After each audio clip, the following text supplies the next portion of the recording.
Okay, now we are live. So, what I want to do is I want to go over from what is meditation. Okay, there is so much of confusion. We've been discussing on topics which seems to be more of theory and less of practice, and it is getting us nowhere. It's taking us in rounds of discussions and rounds of confusion. Okay, so today I thought let's revisit and understand what is that we're supposed to meditate, and when we say we're meditating, what exactly we're supposed to do. Is it breath, is it body, is it some object or dhamma or this or that and whatnot we have. So that's one thing I want to cover today, and I want to cover about what is sati, what is sampajanna, what is pajanana, this, that. So many things are there in Pali which non-Pali people would find it extremely difficult to comprehend, understand. What the heck is it? Okay, should I learn Pali in the first place? Because now it's so overwhelming that it makes me feel that without the knowledge of Pali, I definitely cannot understand. And what are the other ways of doing it in case if I'm stuck somewhere? Is there any other tool I can use it to cut this, the place where I'm stuck? Should I be stuck forever thinking that, okay, after I learn Pali, I should be able to do it much better. Now I don't know Pali, so let me rely on someone or something and all that. Is there any other way of doing it? So let's understand all of it. So what I'm going to cover is on meditation, number one. Number two, the concepts in the Buddha's literature, what really it means, and which sutta it is referring to, just as a reference. So you don't have to go and start reading and analyzing and getting even more worked up on that. Why we do sutta is as a proof that it is there. It's not that I am creating something on my own. That doesn't mean that instantaneously you go to that sutta and you start doing things on your own without knowing in what context he has said that. So if we don't know the context, it's going to be even more confusing. Okay.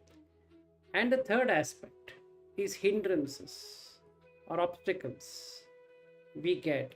What is that I can do? Okay. And let's say, as an example, I have aversion for something, or I have a concern. Forget the aversion. I have a concern and I'm not able to progress is my concern. What next I can do? What other tools can I use to get over that? And I then come back to Buddha Dhamma. Because it's like swimming. I have jumped into the water. I can't be waiting to think that let me learn the swimming and then I will swim. No, you're going to drown. Right? Either I have to come back to the shore where I am not going to drown, or I should swim in such a way that I can cross the shore, cross across. There's no point in I just sitting tight and saying that, oh, you know what, I will be on this only. No, you're going to drown. So we will look at all that. So now, number one, what is meditation? Meditation in English, they have given lot of similarities, including comprehension, comprehending, thinking, pondering, all of that. And if I were to go on a basic meaning indicated, it talks about thought, thinking, musing, pondering, consideration, reflection, prayer, deliberation, study, rumination, and all that. So is that really what we are doing? No. So the first term of meditation itself is very confusing, because the meditation what we are thinking is exactly different than what the definition says. If I just were to say meditation meaning, and this is what comes. Now what the heck is meditation then? Is it one pointedness? Is it watching the breath, or what it is? So now, what is the meaning? In which context this is said? So it comes from a root word, which is basically can be Greek origin, because the English side of it is more of Greek origin, and the east side of it is mostly Pali, Prakrit, and Sanskrit. Just like you follow Greeks for most of it, we follow what is in Pali and Prakrit and Sanskrit, which might be alien to you, as Greek is alien to us. So is if I use meditation, the meaning what I get is totally different from an Indian person's context or an Asian person's context rather than a Westerner's context. Okay, so two things apart. Now what we are dealing with is the Buddha definition of meditation, or rather, instead of calling it the Buddha way of doing things, it's a Indian way of looking at meditation. Okay. Now, if we take the root word of it, it's jha. Jhana is jhana. Okay. Jha is which occupies. Jhana is which can occupy the mind completely. It fills the mind without any need for external objects to come into it. So when jhana is used, what it really means is that you have taken one object and you are with that object, and that's it. It's like taking a water bottle and quenching your thirst. So now if somebody were to ask, did you have water? You say yes. Do you want further water? No. Are you happy with this water? Yes. That's all what it is. So if I know the object, what I am having, then all the senses will hold on to that object. Now let's understand slightly deeper into it. There are 4 parts to this jhana.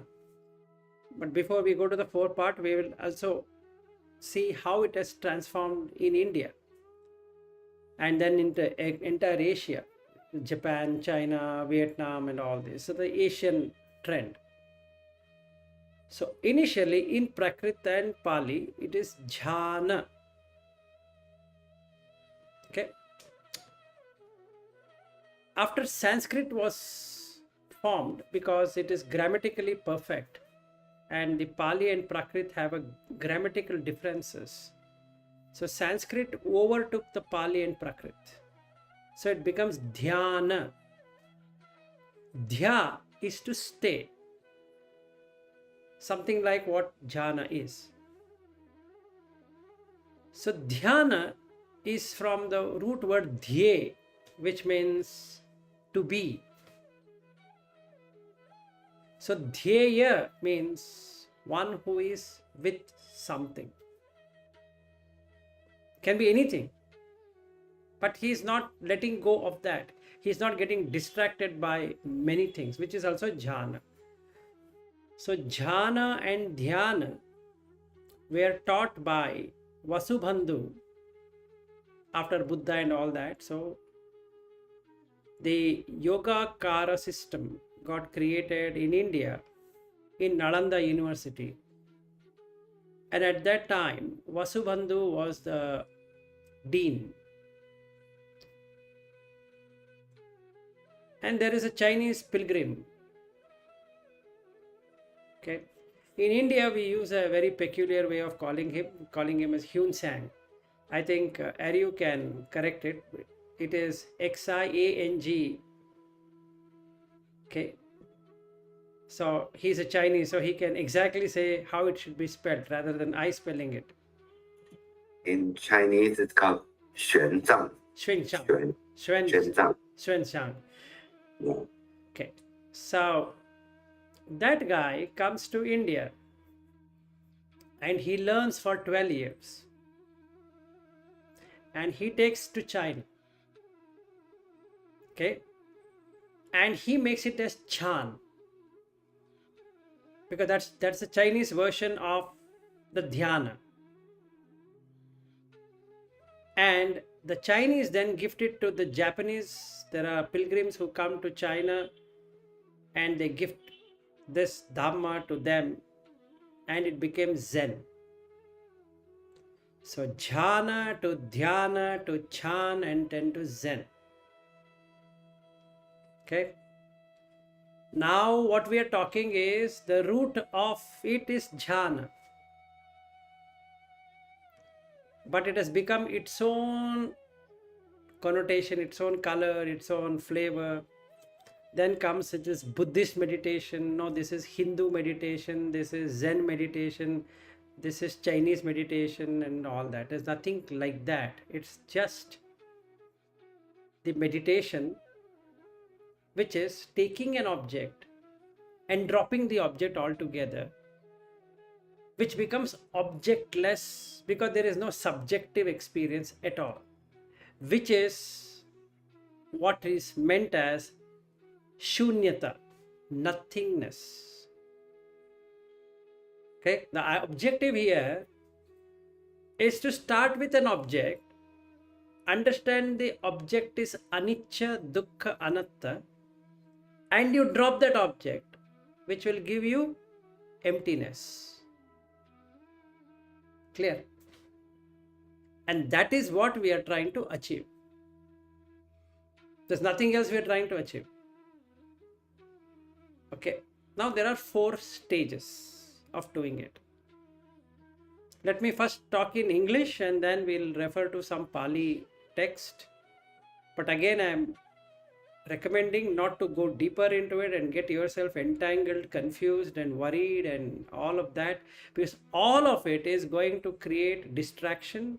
The more the distraction, the worse is your jhana experience. You're supposed to know, that's it. It's not that you need to now do a PhD over it or research over it. Oh, I don't, let me go and understand. No, you're not from India. You're not from this part of the continent.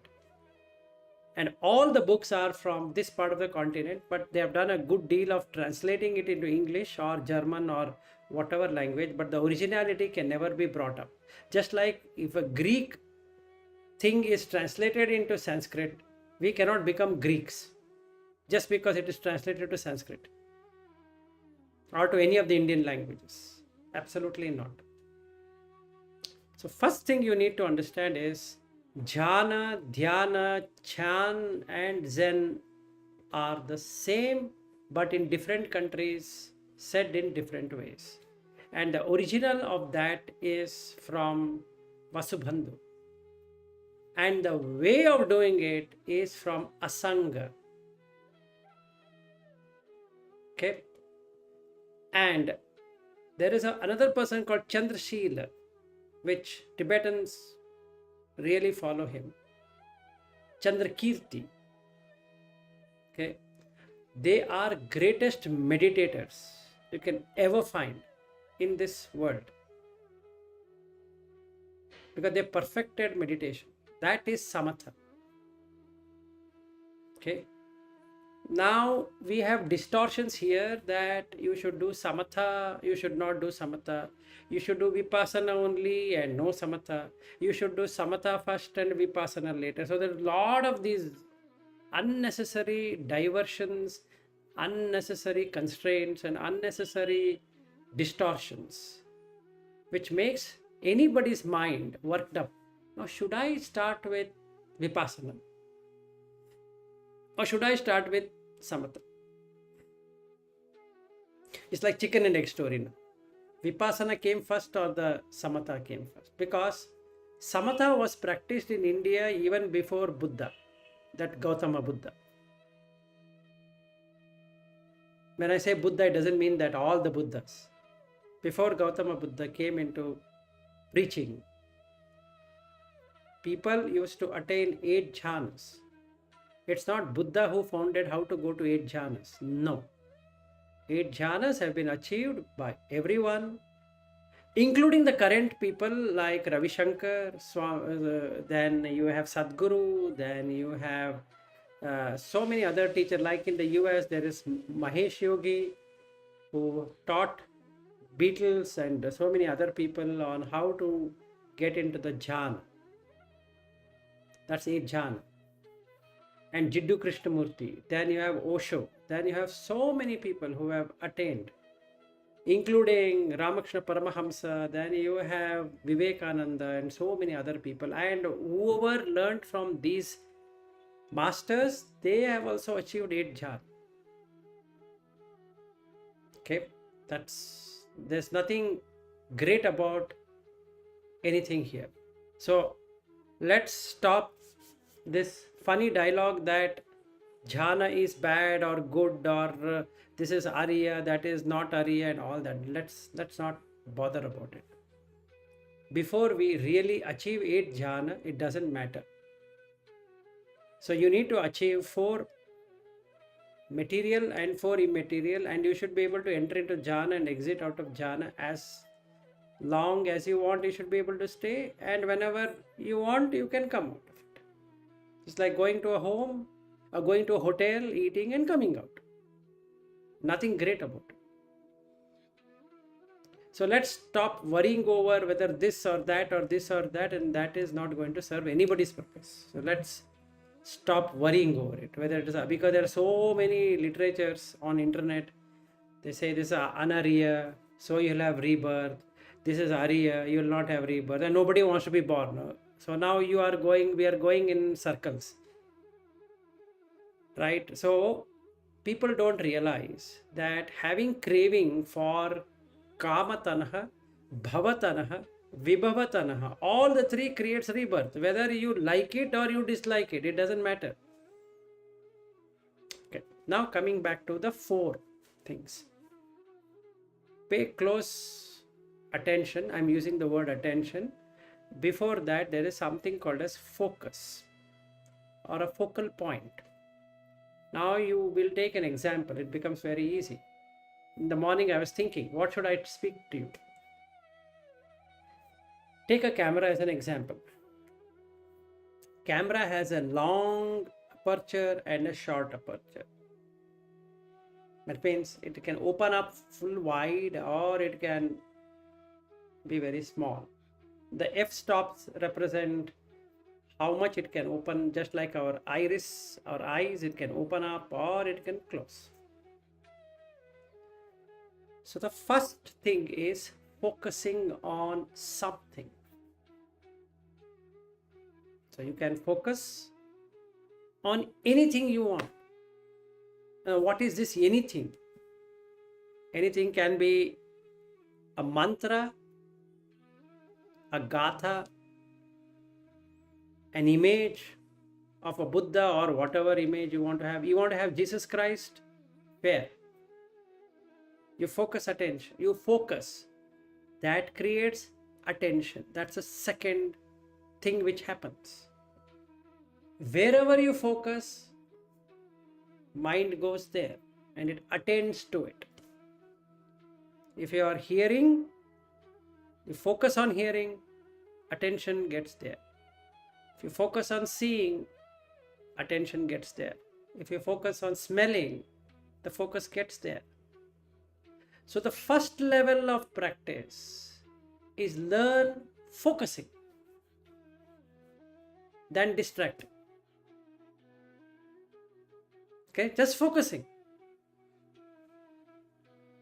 Not creating any questions on that. I think I'm watching a bottle. Oh no, I'm watching. No. No naming. Just focusing. Camera, focusing. You're not bothered about what picture you're going to take there. Are you ever thinking that, I know, with this guy, with this color, in this shape, and this one, I will click? No. You first focus. Then you decide what to do with that. So when you focus and you hold the shutter, or you want to click, before that, the lens will either zoom in or zoom out. That is attention. So you are attending to that object.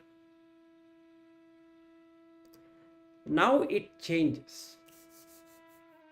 What it changes? When you focus for a long time, mind becomes bored of that object. So the mind will go away. Why? It didn't get anything out of that. Now it goes in wilderness. Okay? And where the attention? It went to that. Whatever thought came, then it is also gone. I'm just sitting. Because there is no object. Mind can wander wherever wonderland it can create. If I let it go like that, then boredom creates sleepiness. So I sleep. Oh, sorry, I was supposed to meditate. Oh, sorry. Okay. What to meditate? Now the $1 million question comes back. What should I meditate? No idea. So now, should I watch the breath? No. Should I watch skeleton? I don't know. Should I watch the 4 elements? So now I'm thinking. This thinking is distraction. So never we are able to get into awareness. We are either getting focus and into attention. I want to click. No, later. Then that animal or whatever, that bird or whatever I wanted to click, that is gone.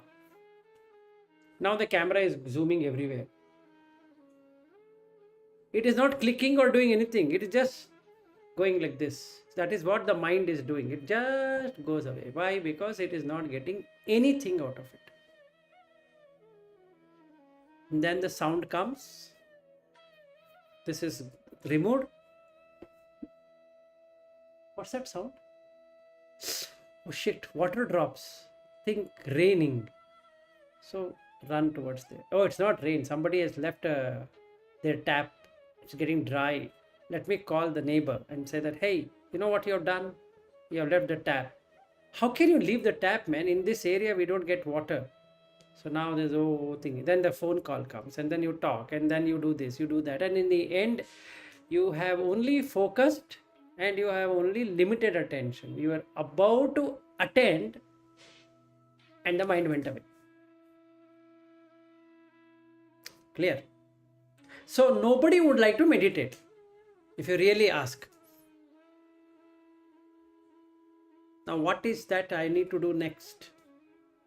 The third one is awareness. Now this is the problem.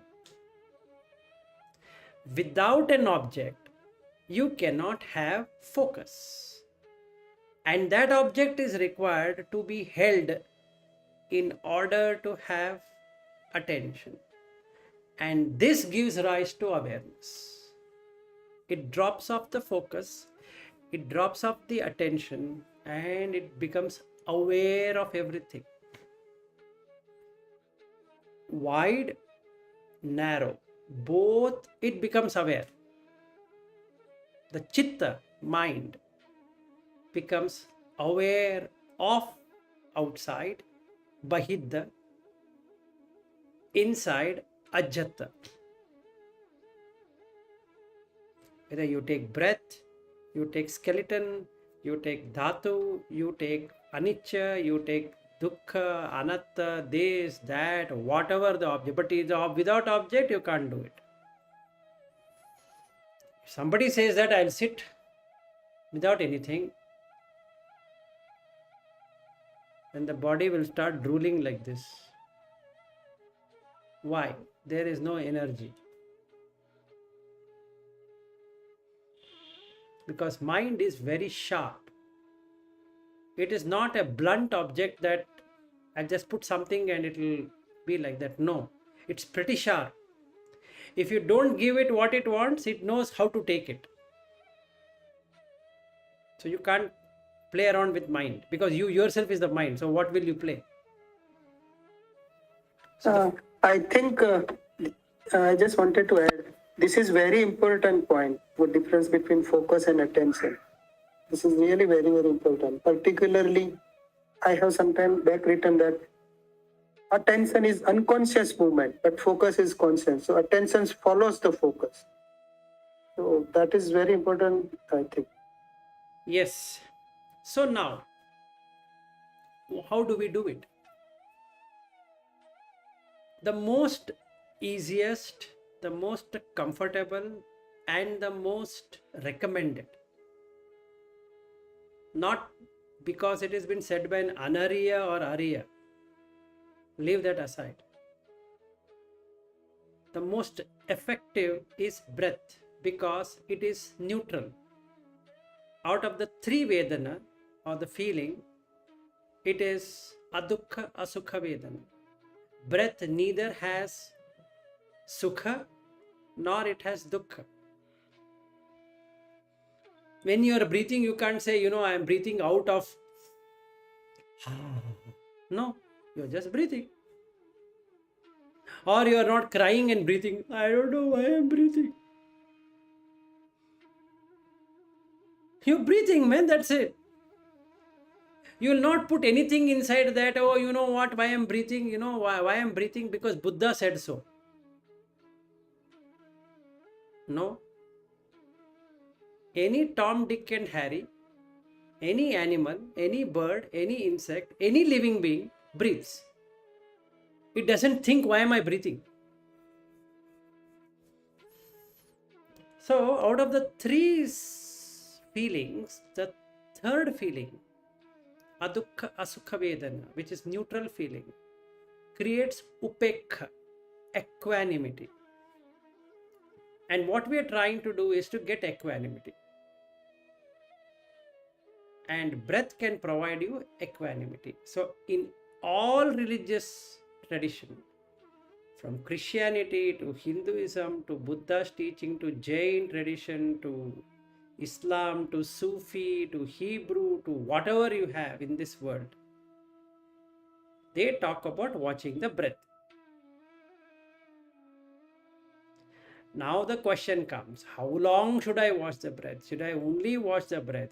Should I only look at the nostril? Should I do this? Should I do that? There's so much of confusions. When he says long breath, should I have to, this is long breath, this is short breath? No, nothing like that. Now let's take this scenario where you take the breath as an object.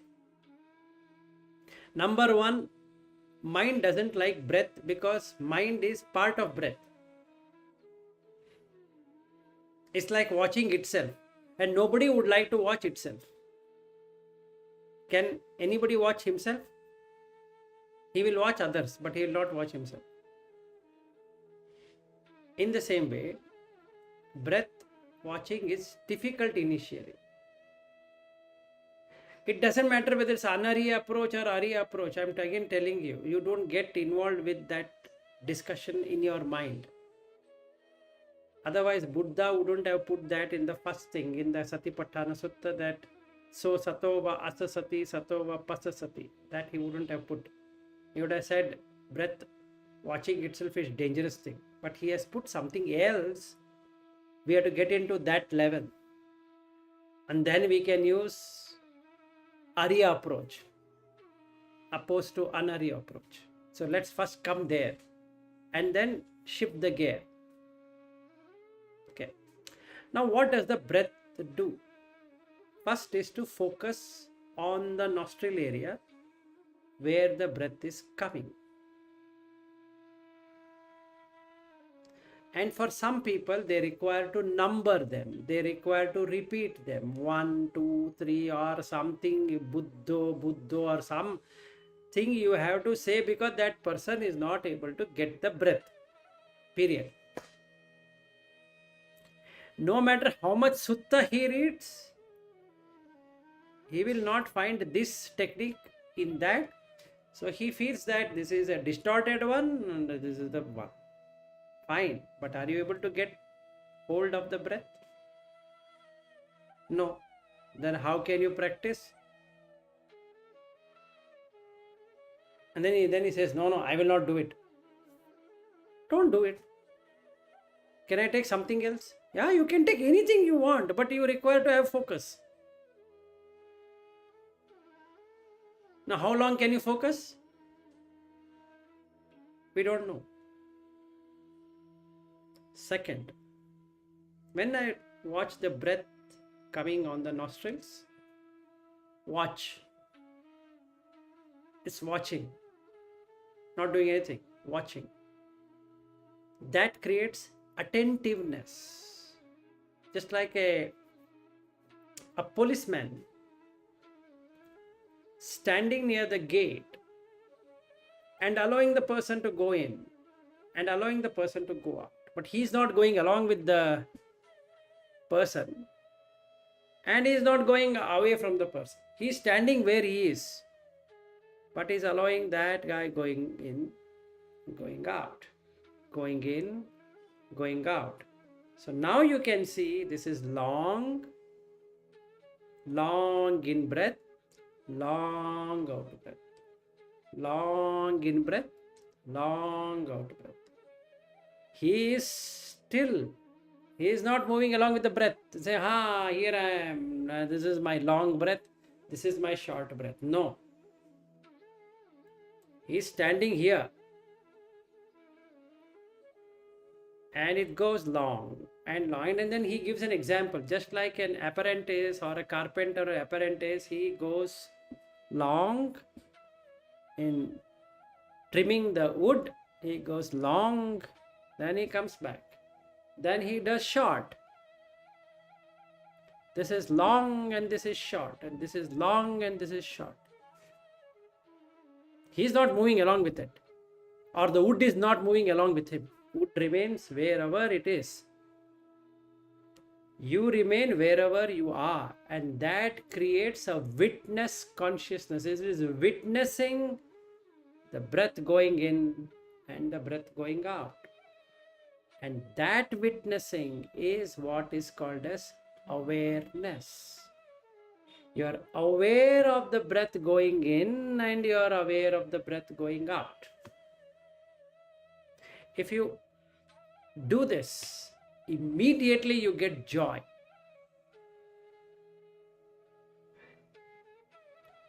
Then the fourth one, the beautiful one,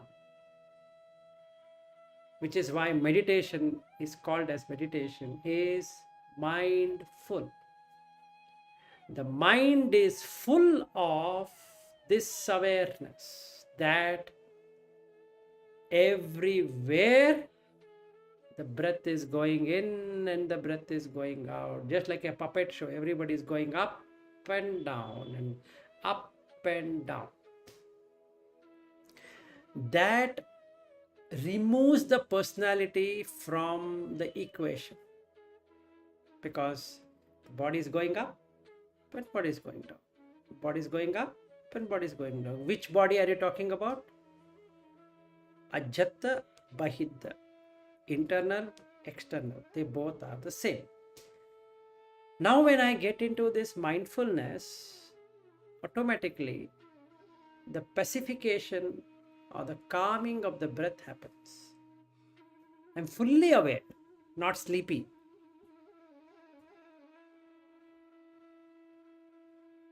Of the breath going in, going out, going in, going out, and it stops. So when it stops, I know it has stopped. Not that I have gone into sleep and I don't know what stopped. Now the magic starts. What magic? The body becomes pretty light and you'll start to see a sheet of light enclosing you.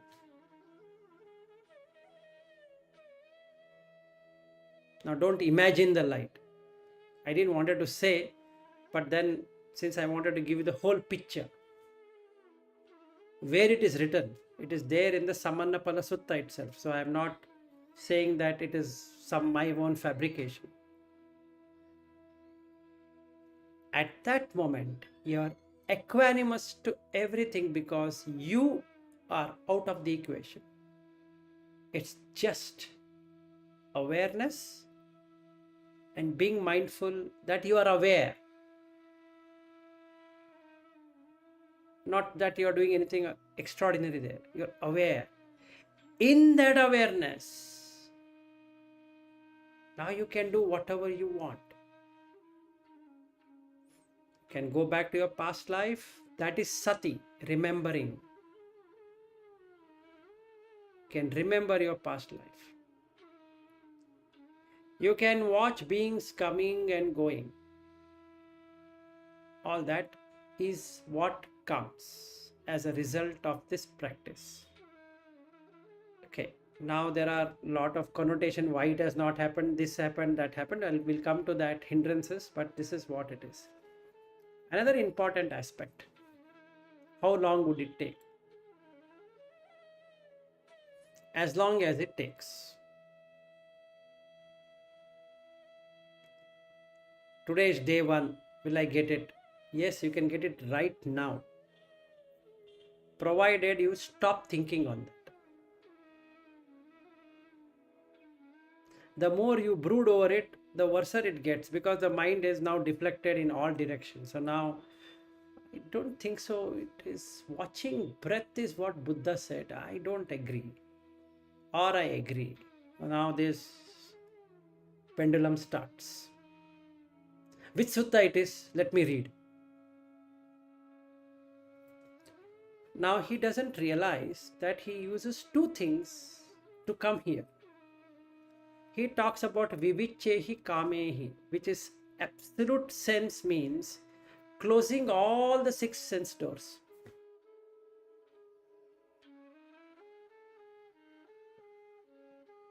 That's a hindrance in samadhi, because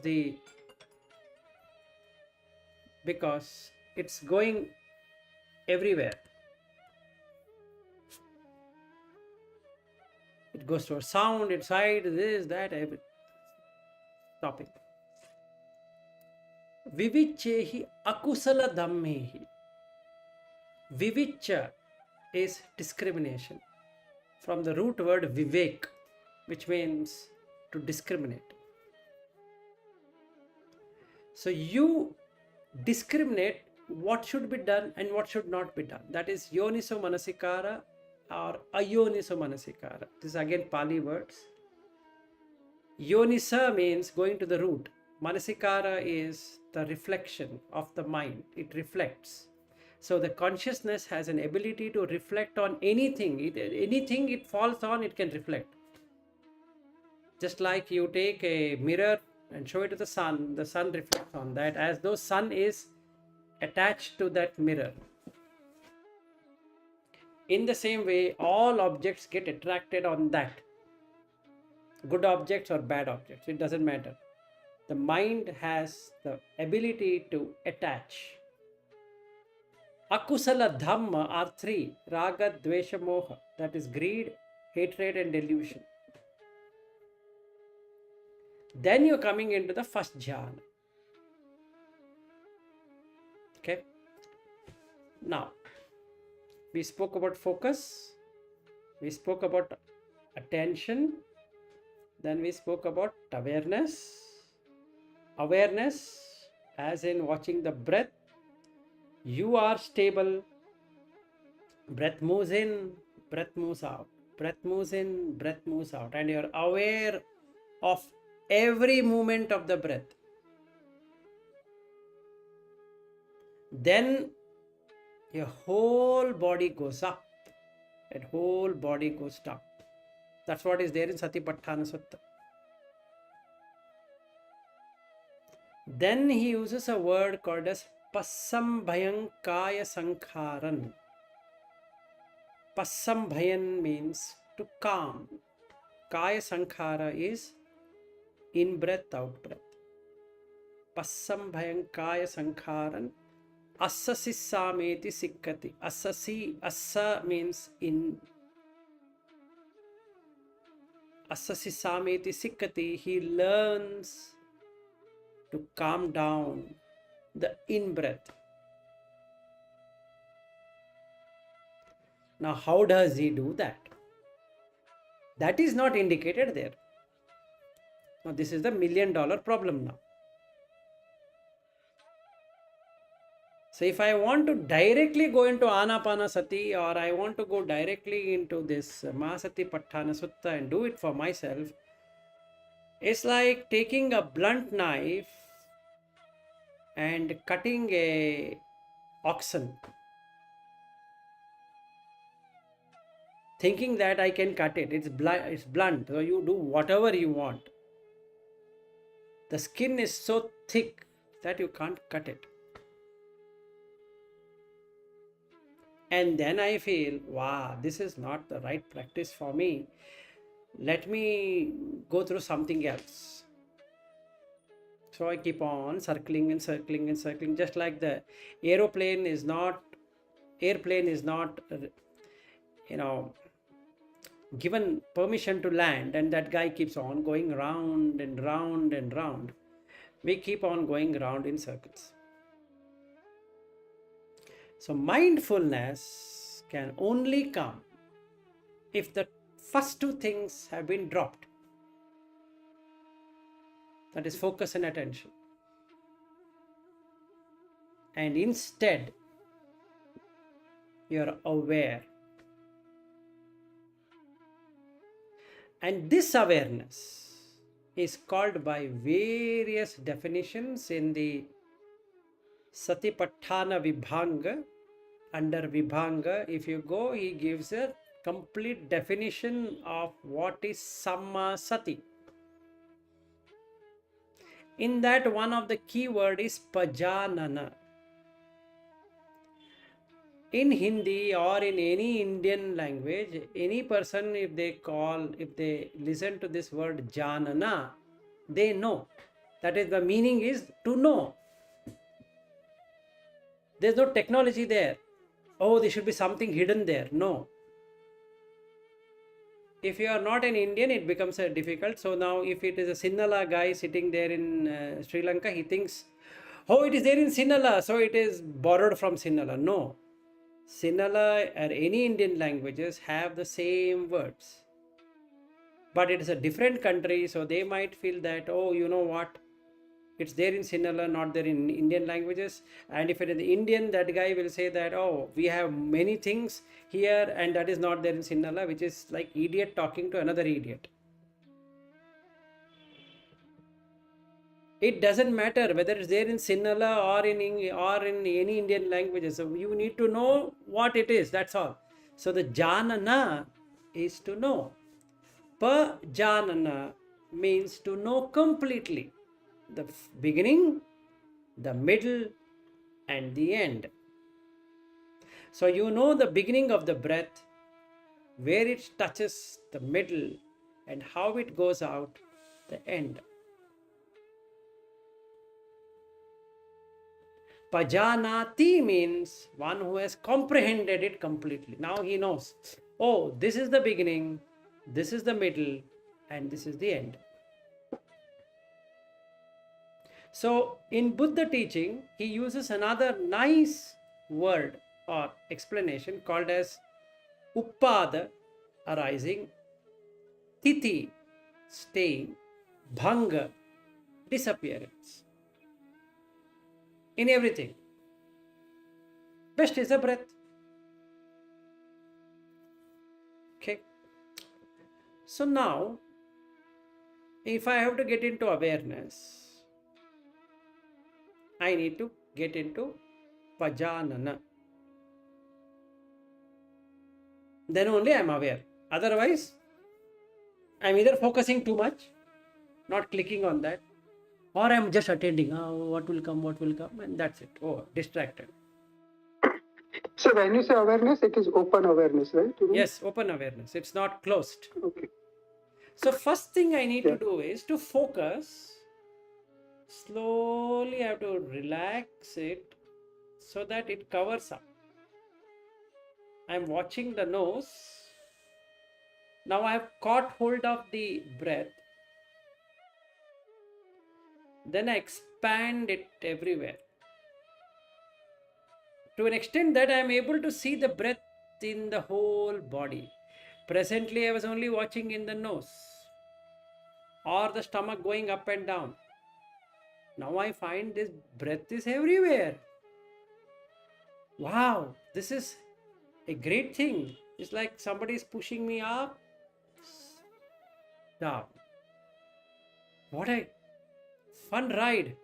I don't require any kind of this. In Florida, I had these roller coaster rides. Disney World. I don't have to go to Disney World. This Disney World is here only. It just goes up, goes down. What a relaxation. Simple. There's nothing you need to do. Not even a $1 bill or one dime or 1 cent needs to be spent. I want to add here. It's like it's not a big magic of opening it up. Every moment we are opening it up, grasping and ungrasping, grasping and ungrasping. This is attention shift. And when a novice person observes the breath, he grasps, ungrasps, grasps, ungrasps the same breath. And then he says, I am not distracted. But he is always distracted even if he is focusing. Because unfocusing and focusing is continuously happening. Okay, so that's right. What Sachin says is absolutely right. So now let's decipher this whole thing with examples and practice. The first thing, watch the breath. First step. Second step, focus on the area where the breath touches wherever, stomach, abdomen, chest, throat area, nose, mouth, whatever you want, focus. Whatever you're comfortable. Top of the nose, bottom of the nose, inside nose, temples, wherever you want, but on that spot only. Okay? How long can you stay in that focus? Try it out. If you are able to focus, attention goes there. The moment you lose the focus, attention is gone from there. Now you're attending to somebody else, right? Something else. Okay. So now you choose what object you want and stick to that object. Don't shift objects. Today, I am feeling bored. Why not I do this while walking? I will understand walking. Because that's more easy for me. No. Actually not. You'll do it for a few minutes and you'll forget all about it. Because of the speed you pick up the walking. So what Zen people did is they made the walking very slow.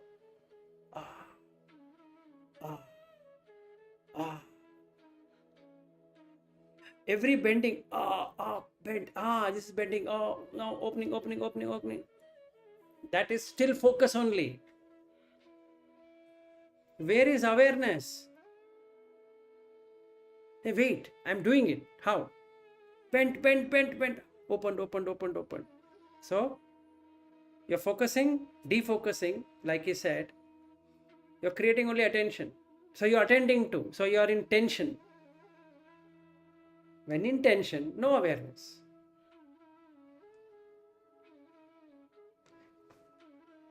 Right? So, now what I'm supposed to do? I have to relax. But I am making it even more tense than what it is. Okay? I need to stop all the readings. just watch the magic show of breath going up and going down. Watch wherever it is touching.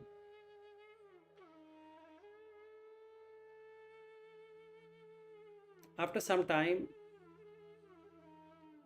shift the attention towards the complete body.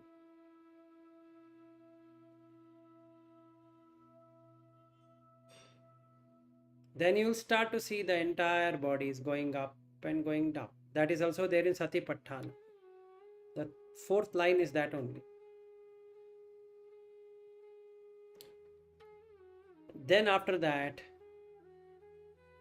since there is stilling of the body movement, the body is straight and still. No movement of the body. So when the body is not moving,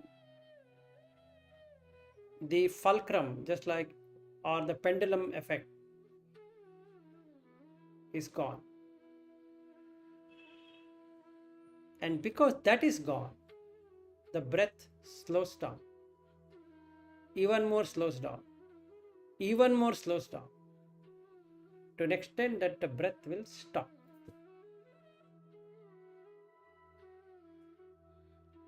Effortlessly. So when the breath is not there, the thoughts are not there. So now you will come to know, as long as breath is there, the thoughts are there. When the breath is not there, thoughts are not there. So now what it means is, in Pali, it is vitakka vichara. Vitakka, takka means to debate. Vitakka is extensively debate. What should I say? What should I not say? What should I say? This is the mental which comes through the mouth.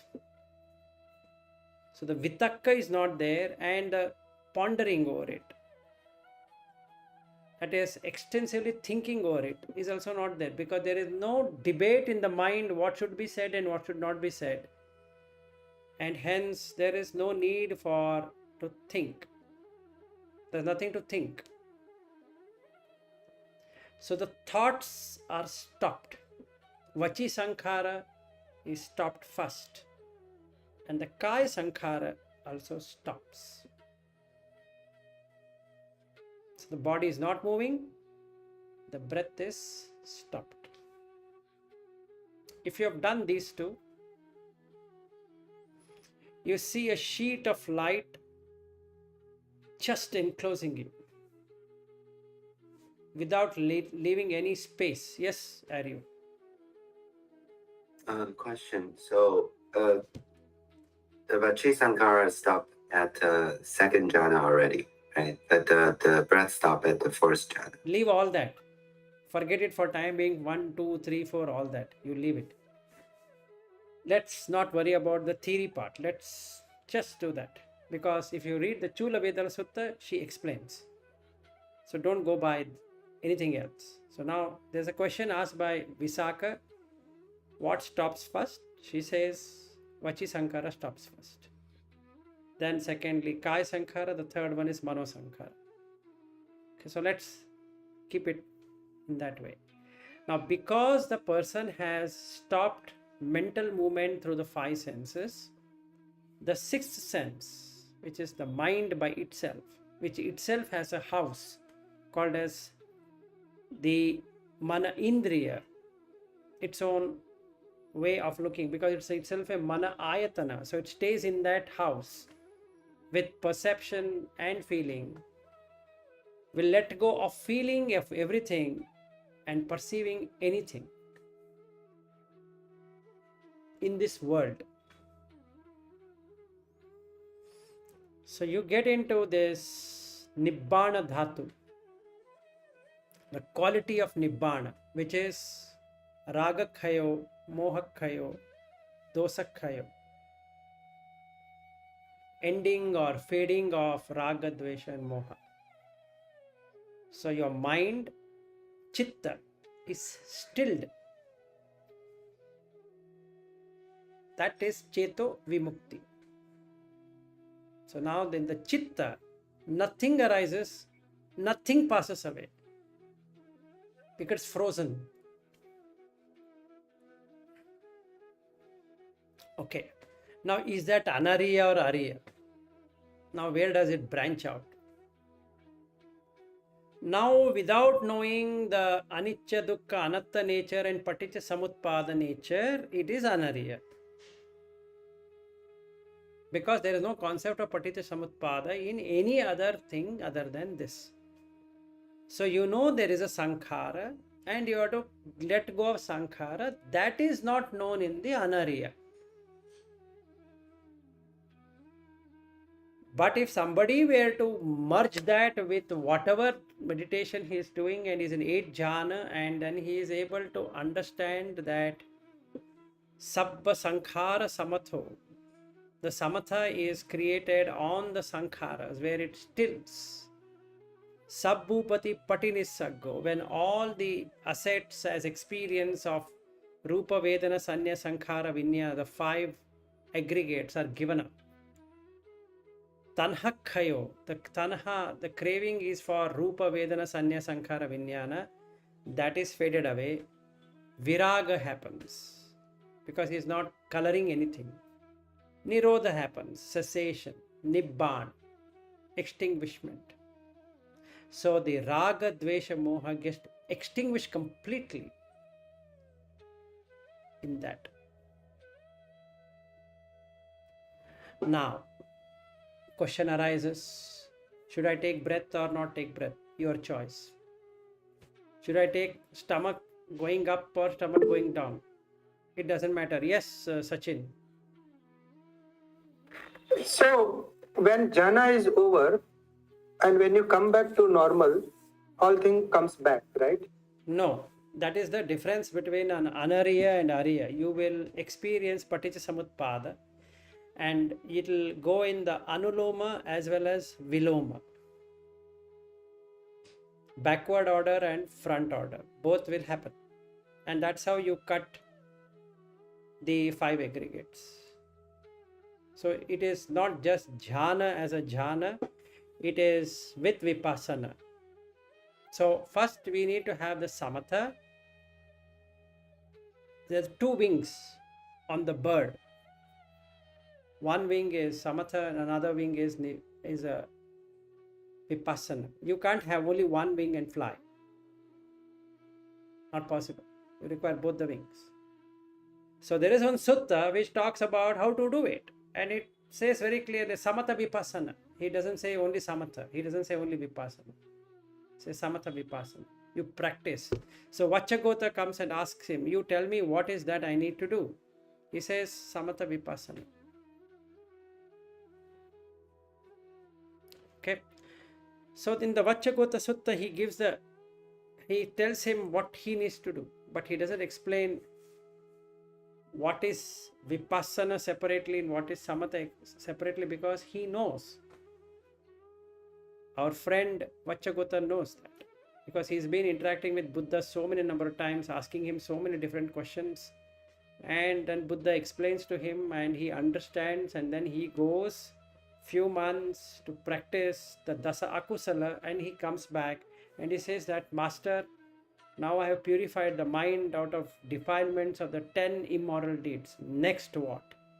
And then he says, practice samatha vipassana. Okay. Now what is our starting point before we get into this so-called meditation practice? Is sila.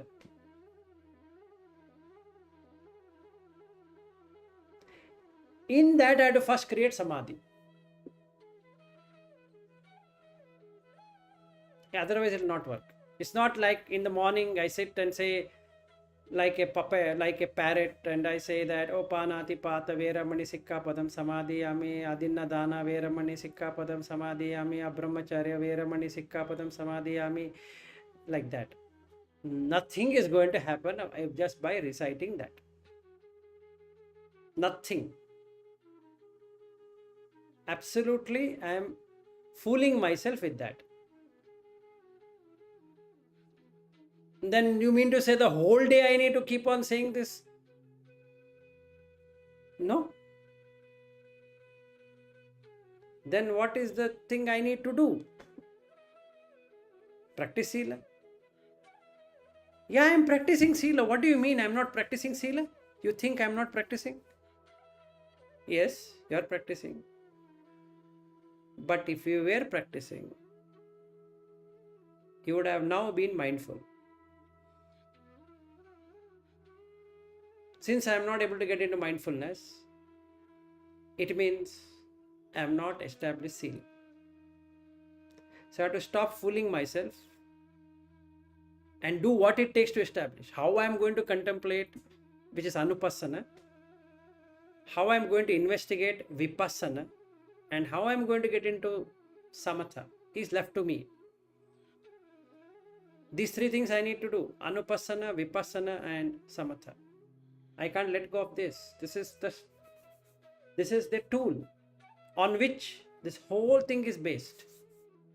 So first, before reciting with like a parrot repeating, and maybe I'm sitting straight and I say just like, hey Jesus, like that, and do like this and say, hey Lord, do something. That's not this is going to work. So I can't sit like this and say Panatipata Veramani Sikkapadam Samadhi like I'm reading out something. Right? That's not going to work out. Now what I need to do is, again I need to bring the breath to a level where it is still. Then bring the Vipassana. Here the object is Panatipata.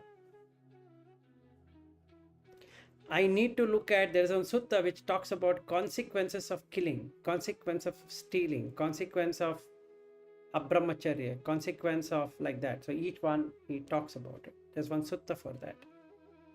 Having read that sutta, I had to bring it here.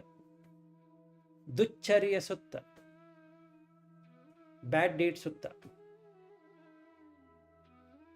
Bring that and watch beings being slaughtered, killed, human beings getting killed, all of that. Bring it up and see the consciousness departing from that, pain it undergoes when it's departing from that body. Whether I'm eating chicken or a pig or this or that or whatever it is. The pain it undergoes. So immediately you start to get compassion. If that is coming to you, that means you will not kill even in your dream.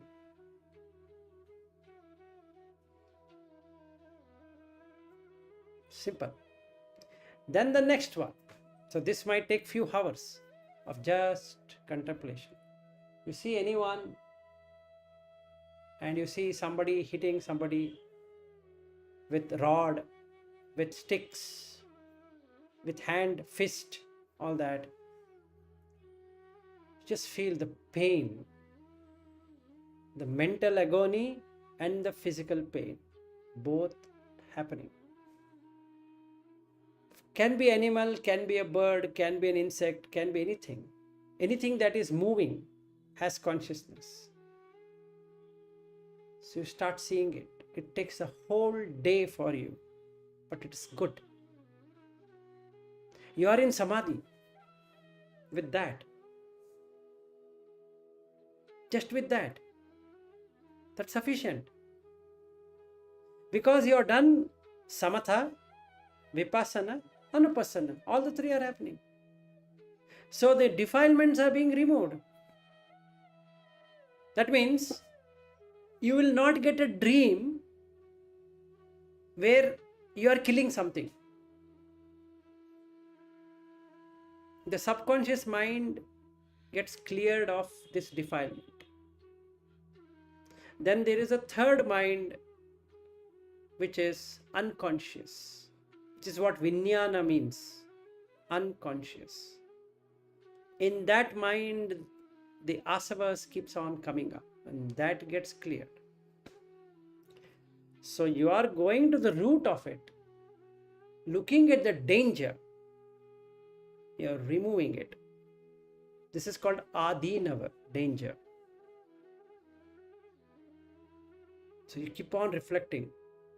In everything you see, from a mosquito to a fly to this to that to human to whatever it is, and keep on sending metta. May they not fight like this, just like what Jesus did. Even though when he was put on the cross, he never had any animosity towards anyone. He just said, "Hey Lord, just forgive them. They don't know what they are doing."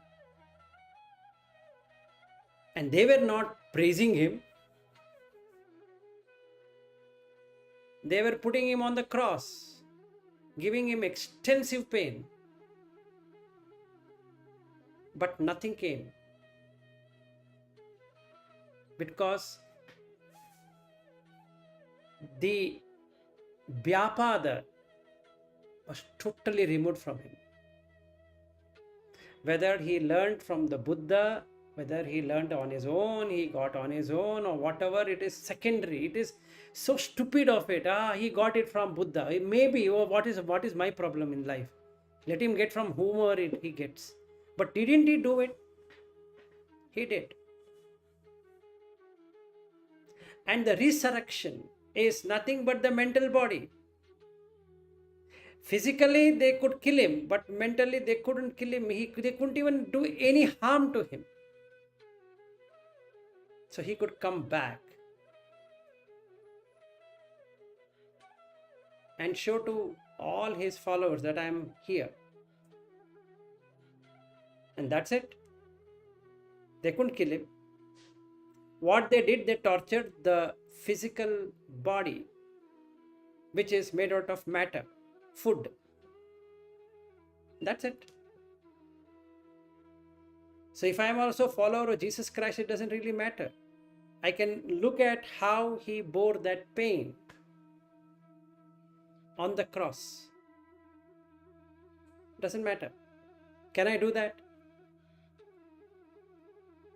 And that is where the patience comes, to tolerate. That is what Buddha had, khanti. That is one of the parami, where you hit that person with rods and whatever you want to hit. He will not utter a bad word or a bad thing on that person, or curse, or do whatever it is. He will take it smilingly.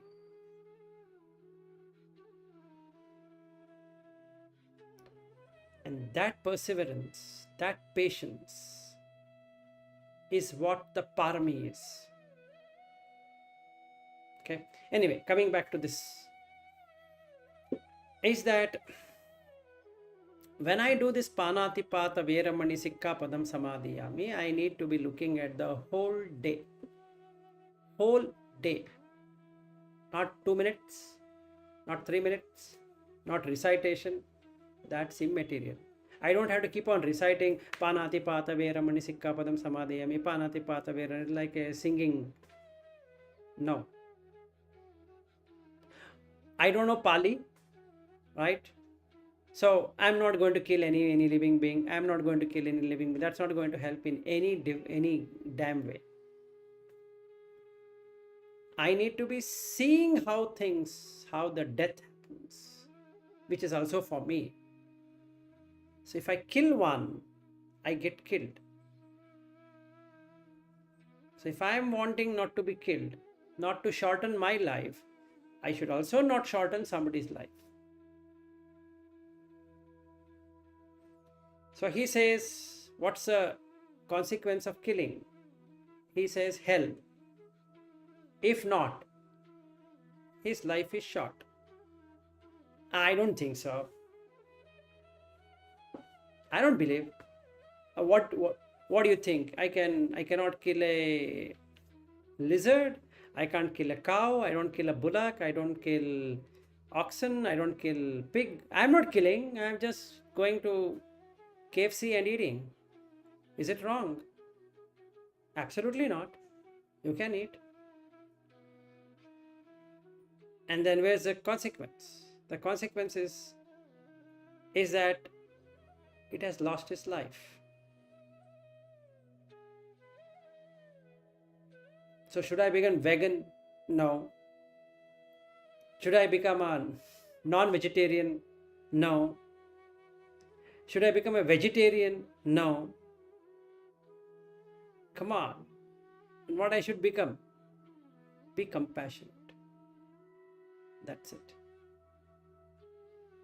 Because they don't know, but you know that it is food what you are eating. So you be compassionate with the food what is brought to you, whether it is a chicken or a fish or a frog or a whatever you're eating. It's food, but that being struggled to have its body, which is now going into your body.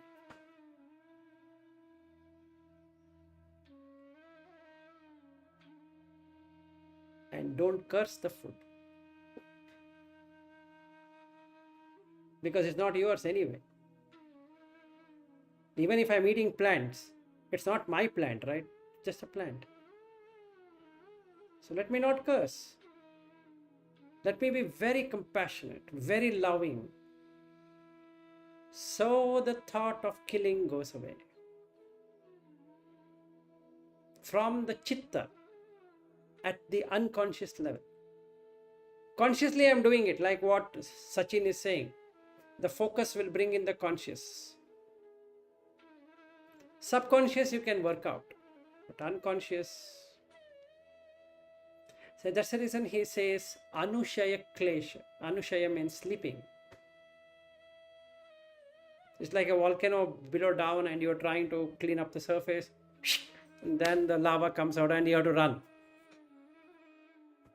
So this is what we are going to do. Then second one, Adinnadana. Non-stealing. I don't steal. That's very easy. What's there? I've never stolen in my life. Great. It is so easy to put 1 and 2, right? So what's so great about it? So what is stealing? At a very superficial level, taking not what is given to you. But it's not like that. I need to see what I am given today.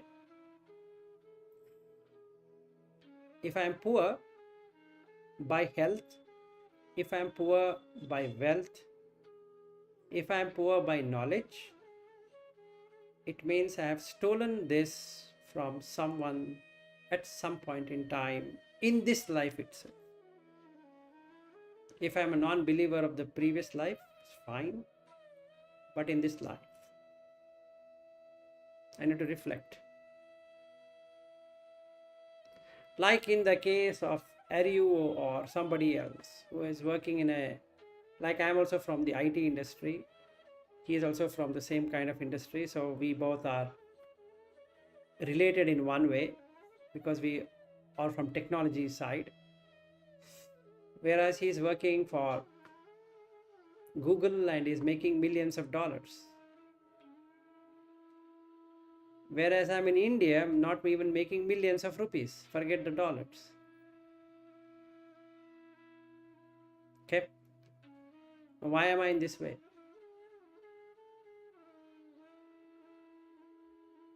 Because at some point in time, I've taken what is not given to me. And then the fear comes of non-steal. Then like that I have to do for all of them. That will take around, wait, Ariu. It will easily take, if you take all the 10 of them, it will take you the whole day, if not more. The whole day, from morning till evening, you will be in samadhi and you will be always on that. And that's the reason he says, Bhaya means fear. The person is anumattesu. Anu means atomic, atom. He will be careful not to even create an atomic level of mistake, because he fears the consequence of his action. So our samadhi will take a whole day. Now watching the breath, focus. Now I am watching, instead of breath, I am watching the akusala. I can shift. I don't have to watch the breath because I've learned how to watch the breath. Now that is mastered. Now I can come to this, remove the akusala one by one. I know I have removed it. Now I can get into samatha.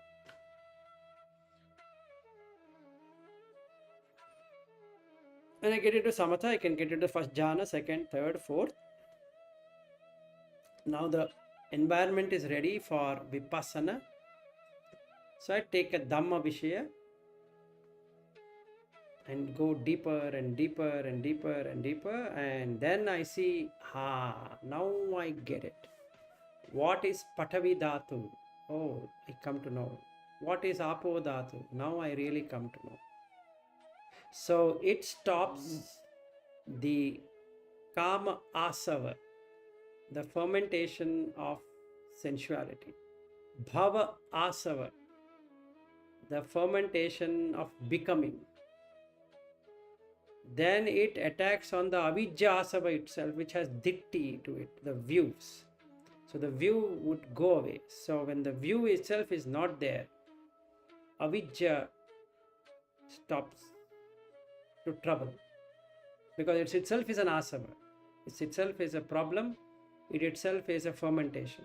So that will start to reduce. So it gives you a pasiddhi, which is feeling so nice. Wow. Just go, you feel you are so lighter by at least some few pounds have been removed from your burden, because you feel, wow, this is great, man. I have never experienced like this before. And once the mind knows this, it will not let go of it.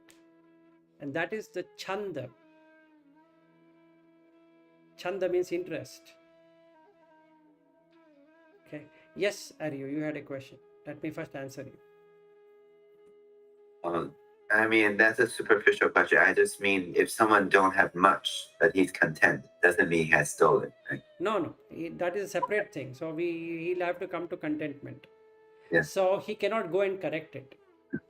He's reflecting over it, but he cannot correct it. So now he becomes contented. That means he has got the consequence of his action, but he is not creating further more consequences by doing that deed.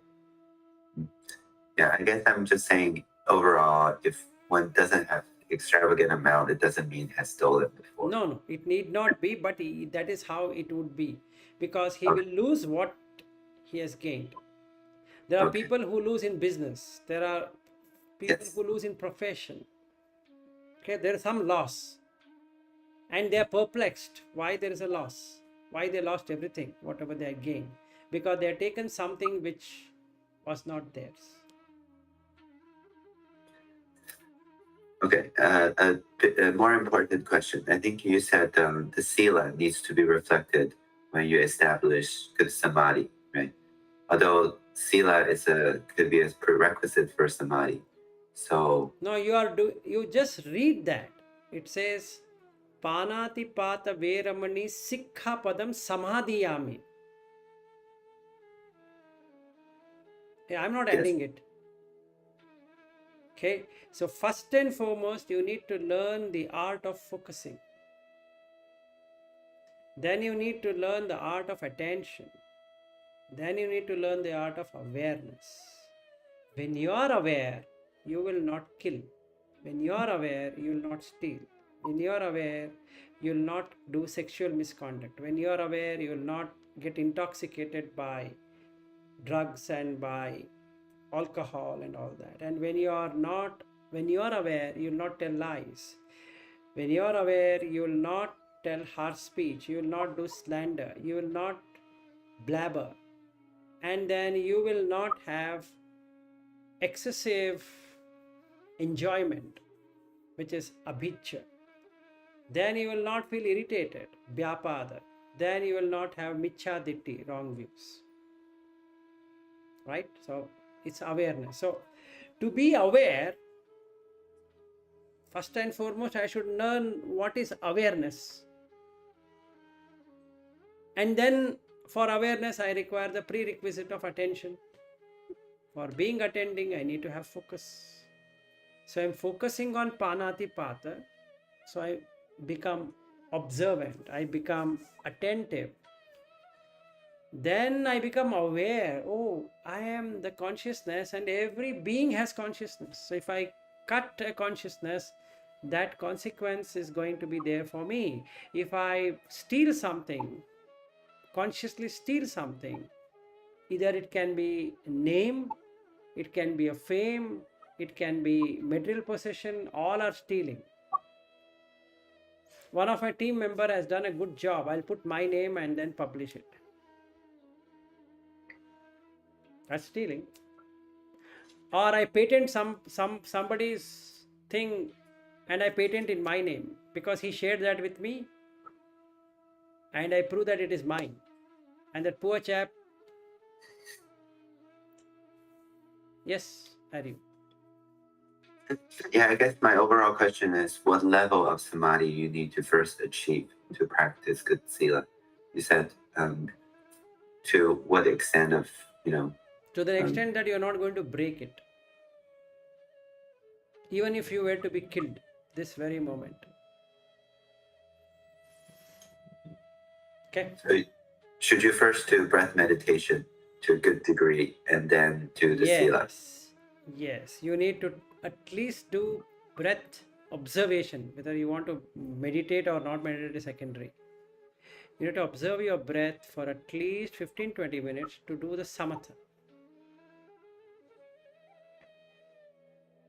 Even though you're a good meditator, very good meditator, it doesn't matter, because there are a lot of suttas where Buddha keeps on repeating. To Moggallana, he says, you're sleeping, get up, watch the breath, but don't sleep. So do you need to get to attention level or awareness level before you do the... You have to come to awareness, for which attention is required, and for that focus is required. So without focus, nothing is going to work. At awareness, you can feel the body moving up and down.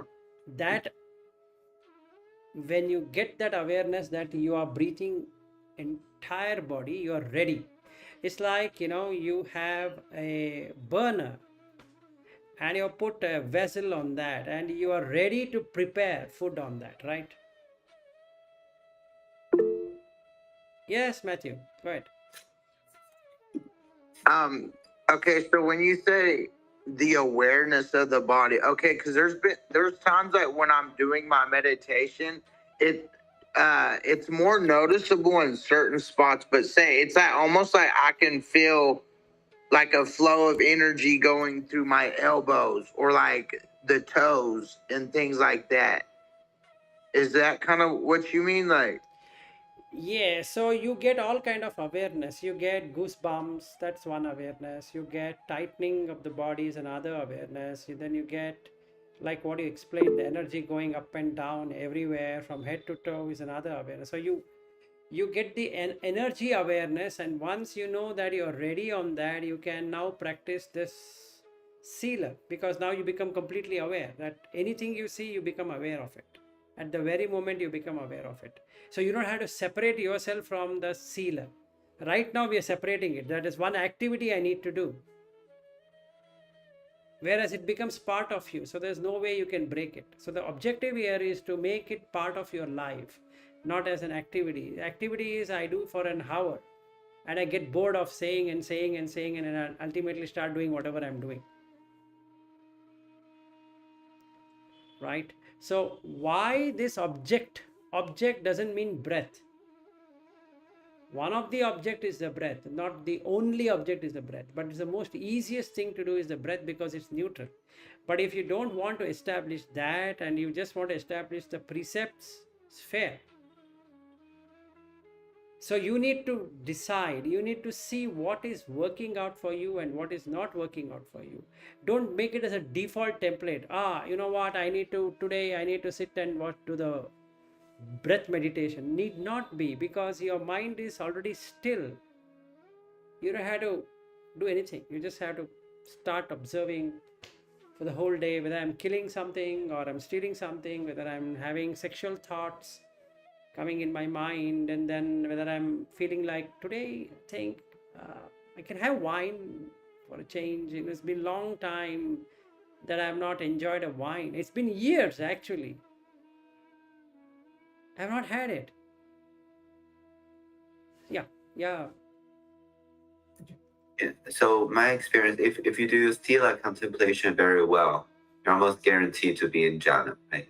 Yes, it automatically takes you to jhana, so you don't have to do anything. That is the reason he uses again and again. He says, "Vivichehi kamehi, vivichehi akusala dhammehi," right? So yep. So yeah, I think that's a sign to me that I'm doing it correctly. Is that I can enter into the peace if I'm doing the sila contemplation. Right? Yes. But I just get a confusion because you said the good samadhi is required up and down. Like that level, it's not easy for me to get to, for example. But it doesn't mean that's a necessary prerequisite for any sila to happen, right? See, it can happen at the deepest level if you can do that. Whatever level you get, that much of the time you will be in samadhi. Okay. So if it is short, you will be samadhi for a very short time. If it is long, you get into samadhi for a long time. If you are always in that, you are always in samadhi. This nimitta of up and down is not for everyone, right? Somebody might be some other signal, like full body awareness of some other way. See, Sachin, there are hundreds of ways what Buddha has explained. A person needs to be prudent enough to take what he thinks works out for him. But in all the literatures of Buddha teaching, breath is the foremost. Okay. Now I don't want breath, I want something else, fair. But you should know how to tread that. Now it is not a mandatory thing that you need to watch the breath early in the morning when I get up. First thing I need to do, Vilas has told me that I need to watch the breath. No. Need not be. It's not that the whole day I am going to spend only in breath meditation. Like they do in the Vipassana class. Where you sit tight, close your eyes. Come on, guys, close your eyes. Now watch your breath. For how many hours? Shut up and do what I'm saying. Don't ask questions. Just watch breath. After 1 hour, some music is played and that guy opens, wow, 10 minutes break. 10 minutes over. Now sit, close your eyes. That gives nothing. Or you go to Zen. He takes a stick.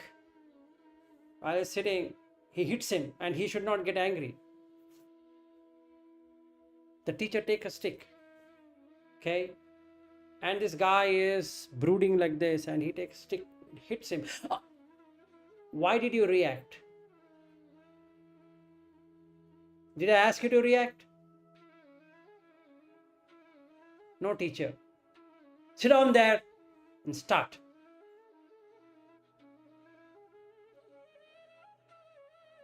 And when you walk, observe every movement. How? How you're bending, bending, bending. Keep on mentally repeating, I'm bending, bending, bending. Opening, opening, opening, opening. Bending, bending, bending. Oh my goodness, what kind of thing I need to do? Then they put a big bowl and they give a water filled with it, and then you need to walk with that without spilling a single drop on the ground. It's more like an acrobatic thing than getting into jhana. It's such a strain.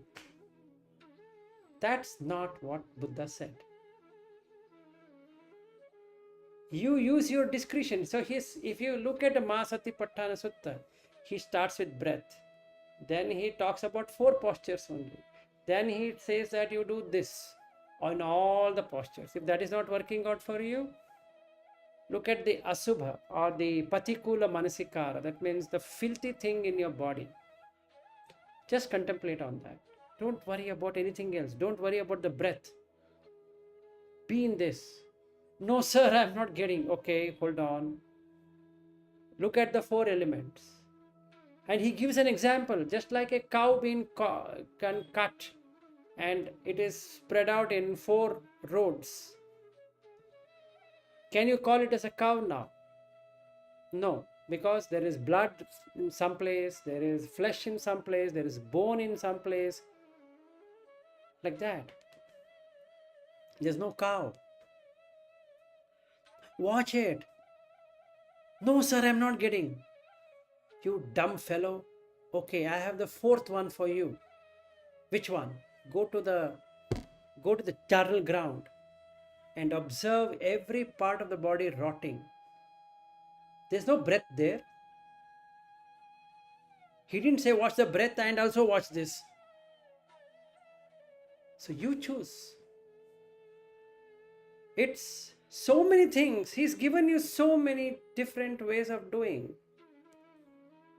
But breath is the most easiest. But that is not the only thing you need to do in the world is to watch the breath. Oh, he's been told I need to watch the breath. Oh, otherwise that's not. No, sorry, that's not at all. You choose the one which you think works for you. For some people, breath observation doesn't work. It doesn't mean that they can't proceed further. They have to find out of the remaining kaya Anupassana, what is that they can take? Take that and stick to that. That's an object, right? So again we come back to focus, that object. Then you create attention. Then you become aware. And because you're aware, you become mindful. Now that is Sati, Patthana. Patthana is to establish, Sati is mindfulness. Yes? So just recently talking to Matt, I mean, he said he can remain in good awareness all day. So I've been trying yesterday. So I feel like the feeling I'm getting is I'm finally get a hint of what Sati means. I feel like I'm watching what I'm doing. When I'm talking, I feel I'm aware I'm talking. And I feel I'm aware I'm typing. So, and in that awareness, I do think I can catch the thought and the actions I do much more easily because I'm always watching, right? So what kind of awareness that in this equation of the 4 levels is that? But I feel like that has limitation because I feel like I'm watching. I cannot immerse in thinking, for example. So if I go thinking, I feel like I'm losing that awareness. So I'm a little confused on what exactly that is and if it's the right practice. I expected this. I definitely expected this from either one of you. What the heck is mindfulness? I didn't answer that. I just said after awareness you get mindfulness. Okay, so let's get into mindfulness. Being mindful is observing as a third party, not as you. You are observing everything that is happening around you, but there is no you. That's mindful. Now I'll give you a very simple analogy. If you pick it up, you will be mindful right here, right now. It's like watching a puppet show or a mime or a mimicry where you're acting, but you know you are not that. Or a dumb show. Yeah, Sachin. Yeah, so just refraining what you are saying. So you are saying, I am where attention is, and whatever else I am aware of, I am not there. Something like that. I am not at all there. I'm watching everything happening around me. Let's say I am doing something. I'm cutting something. So my attention is on my act of doing, walking, cutting, whatever. And whatever I'm aware peripherally, let's say the trees are there. These are, I'm aware of it, but I'm not there. You're not there Something in like the that. attention also. You're not there in the focus also. But you're Okay. completely mindful of everything that is there, like a puppet show. You're watching Okay. yourself doing like a puppet show or a dumb show like an actor doing something. But you are not the actor, not the actor. Okay, including the attention. Okay. Yes. So first is the focus, then is the attention, then is the awareness, and then is the mindfulness. Yes, Aryu. And so for my practice, I think I'm trying to put attention on what I do. So it's not aware of the third person; it's aware of as me. I feel like it still have a good effect, meaning that it keeps me more on watch on my behaviors and thoughts. So, but the limitation is that attention can only be in one place. So I Yes. cannot You're also be not in. aware. Yes. You're not yet aware. Right. So I guess the overall question is that the right kind of practice to get started, or that's the wrong way to go?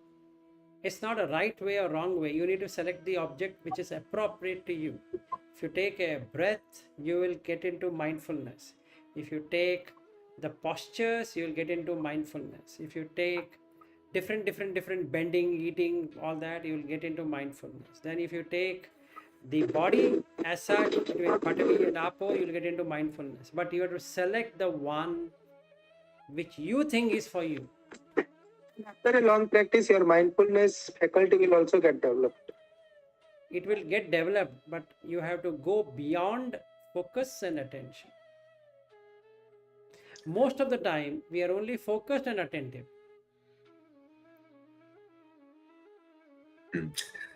So can an object? So I guess sometime I'm watching the movement, sometime I'm kind of watching the thoughts, sometimes I'm watching the, typing or where I'm looking. Can you switch object like that, or it's not good for? You cannot. You have to stay on it for a long time to get into mindfulness. Yes, and that's the reason you get distracted. And when you are getting distracted, you lose the focus and the attention. And when you lose the focus and attention, you get frustrated. And when you get frustrated, you get totally restless. And restlessness is what causes the mind to not get into anything. Yes? Although I feel like if I'm practicing this kind of watching myself walking or doing anything, at least I'm not going into, unconscious thoughts, right? So if I got in that loop, I know I've got into mindfulness. Right, Aryu. Some things is working in you, but many things are not working in you because you get distracted. Okay. You are not able to keep your attention on one thing because there is no focus. If you really do a retrospective, you will find that you lack focus. You have too many wide things. It's like you go to a beach and you want to take the whole beach. You have to first narrow it down to a sunset. Yeah. Right? Yeah. I think this Sati is a very good place to start just watching the body movement all day. Exactly. Right? Do whatever. But what I'm saying is, you see a bird flying, you want to take the sunset, suddenly you put into the bird. Right? And then you put to the sky. Oh, sky is looking so nice. So you forgot all about the sunset. You forgot all about the bird. Now you are onto some color on the sky. And then you watch the beach, the water flowing and the waves coming and say, wow, this is a fantastic wave. Oh yeah, it's great. Yes. So I guess there's in Satipatthana there's Vedana and all that. But at the beginning, you cannot be watching all that at once because that requires mindfulness to be established. So before that, you choose the object and stay with them. It's wrong. When you Wrong. start with Kaya Anupassana, all the three will also work. Yeah, It's part of I feel like you will be aware of your thoughts, where you're looking, and all that, and it starts developing. only thing what Buddha has done is that he has kept it in 4 parts so that people can understand what is Kaya Anupassana, what is Vedana Anupassana, what is Chitta Anupassana, what is Dhamma Anupassana. But believe me, if you were to practice it correctly, you'll see all the 4 of them at the same time. Yeah, thank you. So I think this watching is a good practice for me. I think just keep on watching. Yes, sir. So to conclude on this topic, you can use breath, you can use whatever you want. You want to look at eating like the Zen meditators, take the food in the mouth,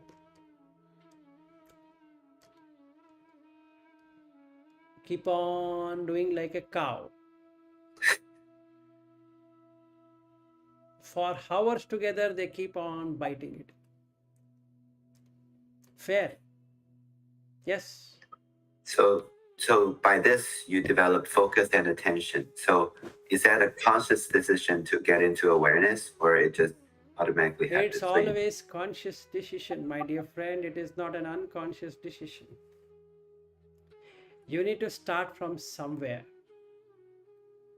right? Failure is a stepping stone for success, but several failures are not a stepping stone for success. It's a stepping stone for failure only. You can't experiment the same thing and expect different results. You will get the same result. Simple.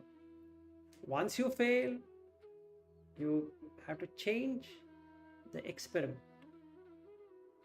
If you are going to do the same experiment again and again and again and again, you will get the same result, and you can't take a magic wand and then say, hey, you know what, change it. No, not going to work. I guess my question is more narrow focused. I'm saying, let's say I'm tending my breath. After watching a while, should I make a conscious decision to then be aware of the whole body, or? It happens on its own if you've done it correctly. Okay, that's the question. Okay, so now it's like this, Ariel. You stand in front of the beach. You're taking the seagull flying there. There's a sunset happening between the clouds, and the seagull is flying. Would you make a broader one there, or you want to narrow it down? You're going to narrow it down.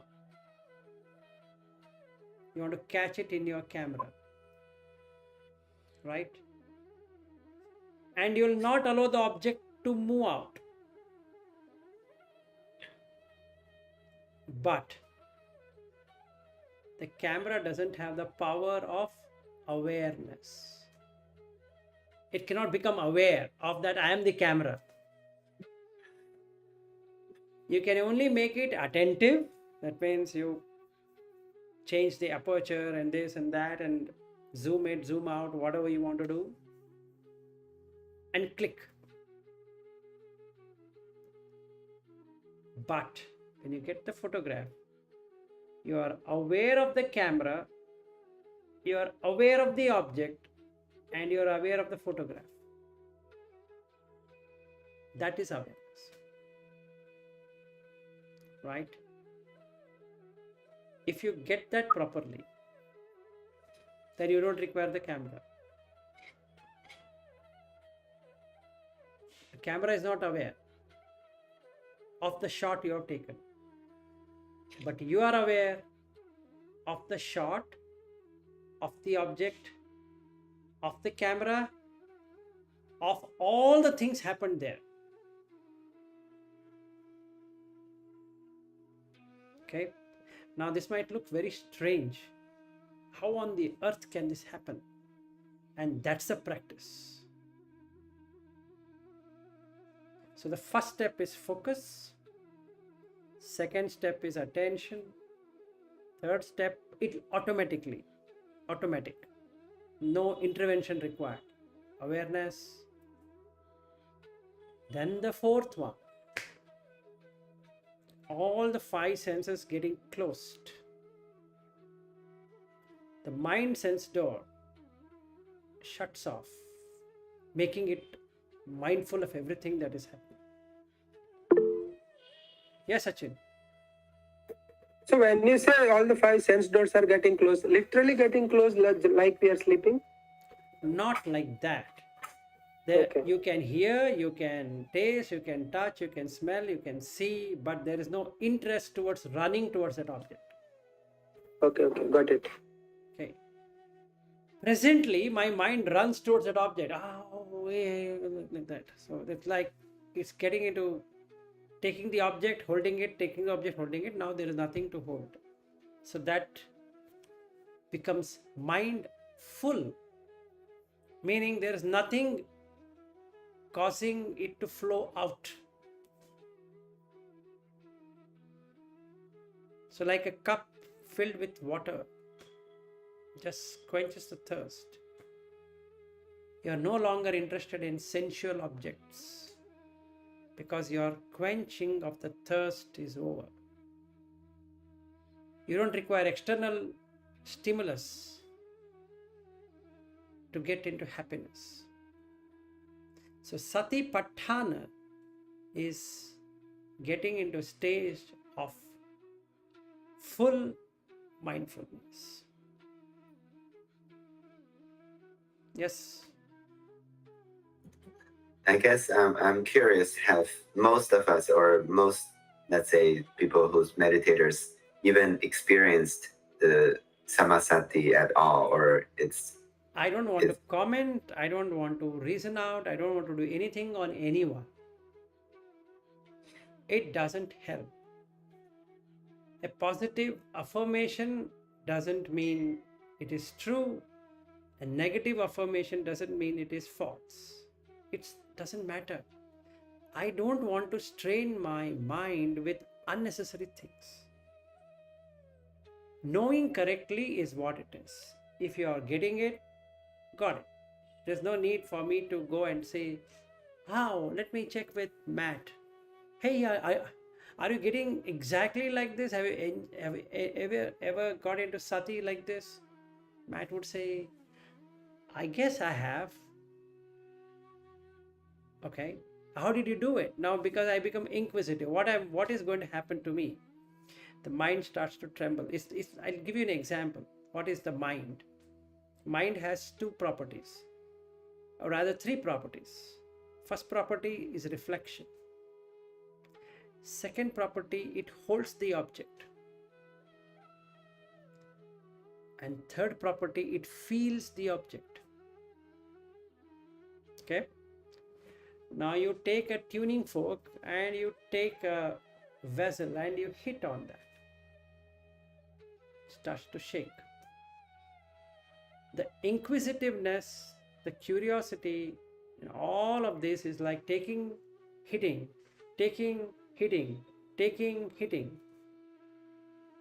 Because I want to know. And that itself is a hitting with a tuning fork. Not required.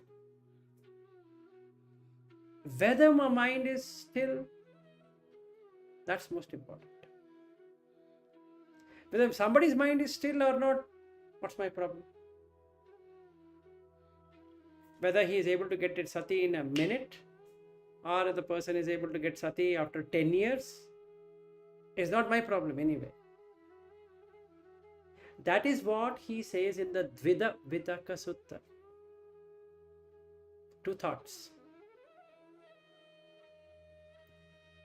I shouldn't get into that. What is that I need to get into it? Life is pretty short. No point in wasting time. Getting into somebody's shoes and looking at it is appamada. Or pamada, not appamada, pamada. Carelessness. To what level has he achieved? To what level this person has achieved? Has he become Sotapanna? Has he become that? Has he become this? Ma, have I reached somewhere or have I not reached somewhere? That's most important. Yes. Yes, Matthew. Because one, I think I just kind of thought about this when you were speaking about it. So say, if I do concern myself with what other people have achieved, I've noticed it kind of makes me doubt myself. And then doesn't doubt lead to restlessness? Which one?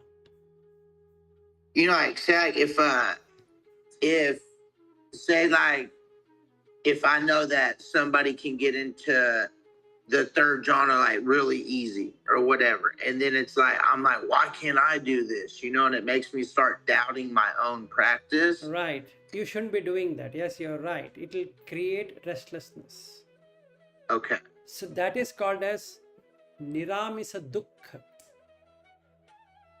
In the Satipatthana, there is dukkha called as niramisa dukkha, where the person feels that he should have attained the jhana but not able to attain. Or he sees somebody else is attaining the jhana and he feels that I am not attaining it. And Buddha says an answer to that is watch it. Don't react. So if you go by the Vedana Anupassana, Saragam va Chittanupassana, Saragam va Chittam, Saragam Chittam pajanana. That is, he is having with Raga, Dvesha, Moha and all that will come. It's connected with Vedana, feeling. There's a Dukkha Vedana, which is related to Samisa, Niramisa. Getting the senses to do what it was supposed to do, it's not done. So you get Samisa Dukkha. I wanted to see a beautiful sunset and the cloud came in between. Oh, shucks, man. I bought a $800 lens. I was about to shoot it and this damn thing, man, and that is Samisa Dukkha. And a friend comes by and he shows me the photograph which he had taken just yesterday. It looks freakingly good. Okay? I feel like hitting that guy. Not because he's a bad person, because I couldn't take the photograph. In the same way, I'm sitting in the jhana, almost about to attain the third jhana.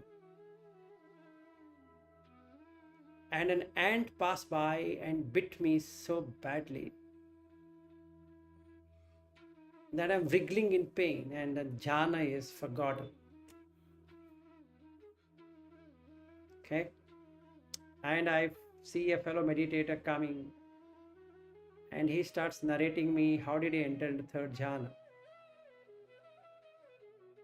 And I'm in dukkha. This is niramisa dukkha. It's not sensual. It's aninjabi sankhara with that dukkha. So you shouldn't compare. You shouldn't contrast. You shouldn't compete. You shouldn't do anything of that. Cut off all of that. That's the reason Buddha says, go to an empty place and don't talk to any bhikkhus. Go and sit. Don't share information what you have achieved, because that creates restlessness. If somebody is a Sotapanna and you are an Anagami, that guy gets very much restless now, because he wants to know how, and the discussion, what is Sotapanna, what is Sakadagami, Anagami, Arahat, this, that, Anugami, this Gami. Oh my goodness, it's a pain, I'm telling you. And even after so much of explanation, somebody will say, how do you know that you have reached Sotapanna? Now what should I say? Or he says that I doubt whether you're still a Sotapanna or not. From the way you talk, I don't think so you're Sotapanna. And I feel irritated. But because I'm a follower of Buddha, I'll smile. He said, okay, okay. But after he goes away, I have that irritation. So it's better not to do anything which will cause the mind to get restless. Just leave it. Oh, okay, you are not Sotapanna. Oh, you are a Sotapanna. Oh, you are an Anagami. You are not an Anagami. Okay, how does it matter? You know what you are. But if somebody questions, then through Sutta you explain what is Anagami, what is not Gami, what is this, what is that. Better. That's what I do. If you feel that, yeah, he is an Anagami, okay, great. But if I take it, it creates restlessness. It starts shaking. Because if they say yes, it gives a proud feeling. If they say no, it makes an uneasy feeling. Dukkha Vedana, Sukha Vedana. Why? Not required. That's a right way of looking at it. Sammaditthi. Don't take anything. So what you are saying is right, Matt, that shouldn't take anything. There's getting a third jhana, fourth jhana, and ninth jhana, or he created another one himself called 10th jhana. That's okay. Done. That's not my problem. Oh, there are 10 jhanas. Oh, is it? Very good. I created one more. Oh, is it? Beautiful. Excellent. Continue. Yeah, you. Just one small question. I think this one started the discussion. So, sampajanna, right? Is you're Okay. mostly I wanted to referring cover that. I want mostly to cover that. Yeah. mindfulness. Okay. Yes, I want to cover that. Yes, that's good that you asked me. I'd actually wanted to cover that completely. What is sampajanna? Okay, and sampajanana. Janya is staying, being with that, non-shakable, unshakable. Okay, pajanana you already, janana you know, to know. Sampajanana, in this sum, is not like what is there in pure Dhamma. Every sum they put raga, dvesha, moha. This doesn't work that way. Okay. Now, in this case of sampajanana, it's being completely mindful, not artificially mindful. What is complete mindfulness? Okay, now let's understand. If every act you're doing, you know it is a sankhara. Everything you're doing, talking, walking, sitting, standing, all these are sankharas.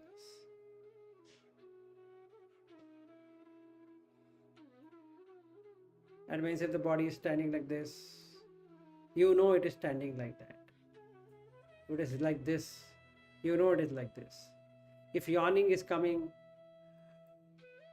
you know this is called as yawning.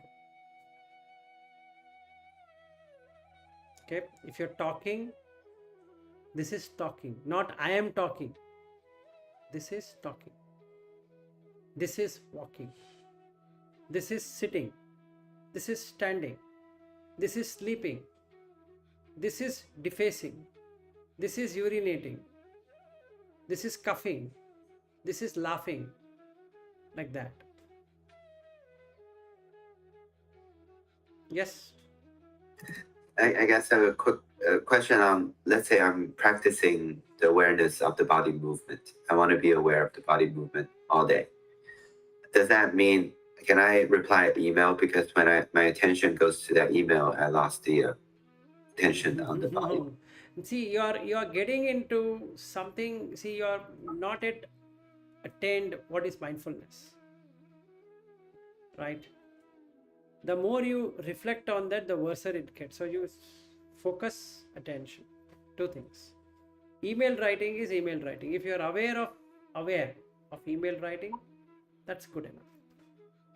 So come to awareness first. Okay.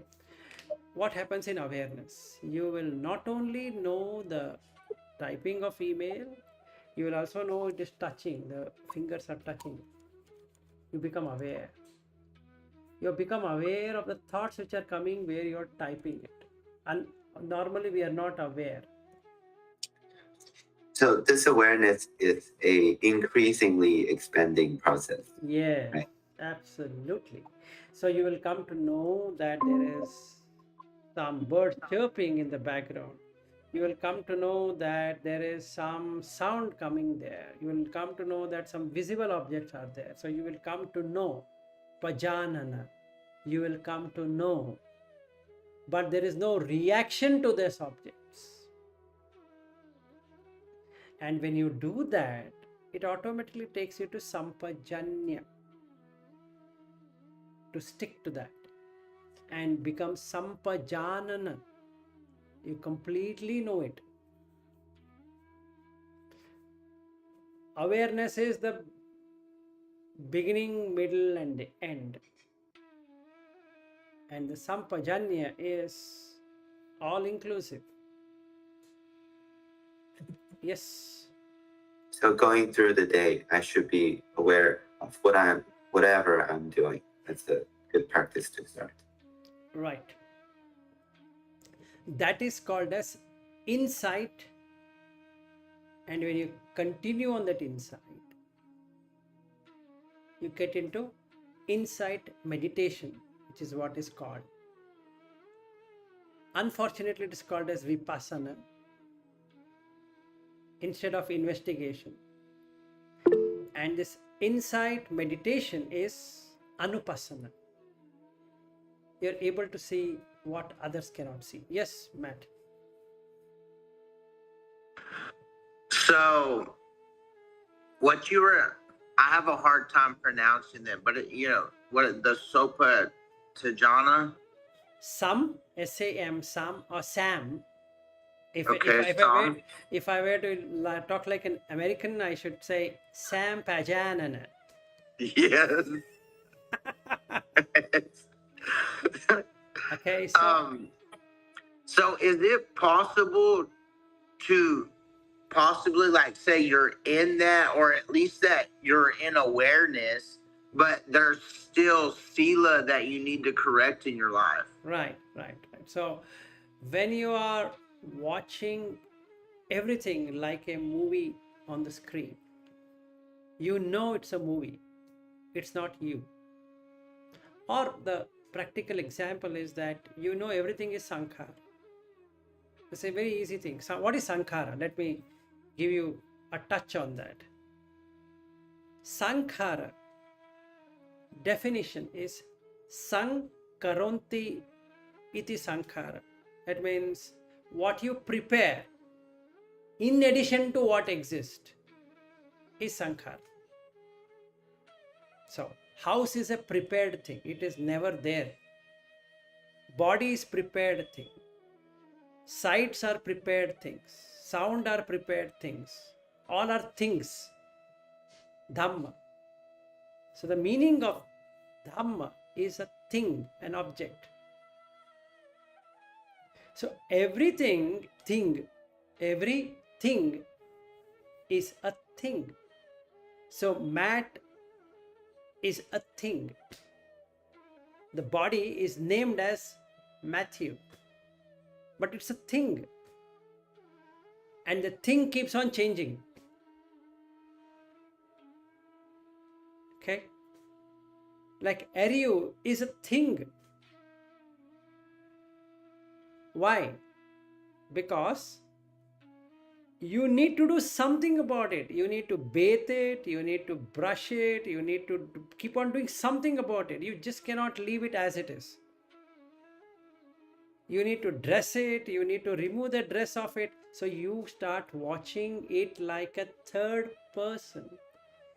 And the day you start seeing it as a third person, not as you have mastered sampajanna.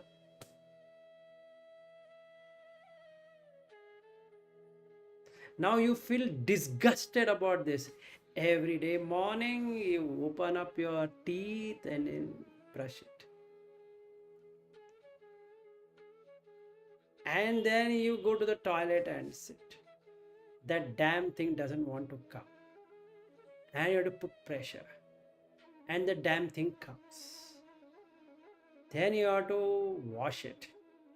Then you have to get up. Then you have to put on the dress. Then you have to check whether you are properly put on or not. Then you have to come out. Then you have to sit. Then you have to feed it. Then again you have to go and again dump it.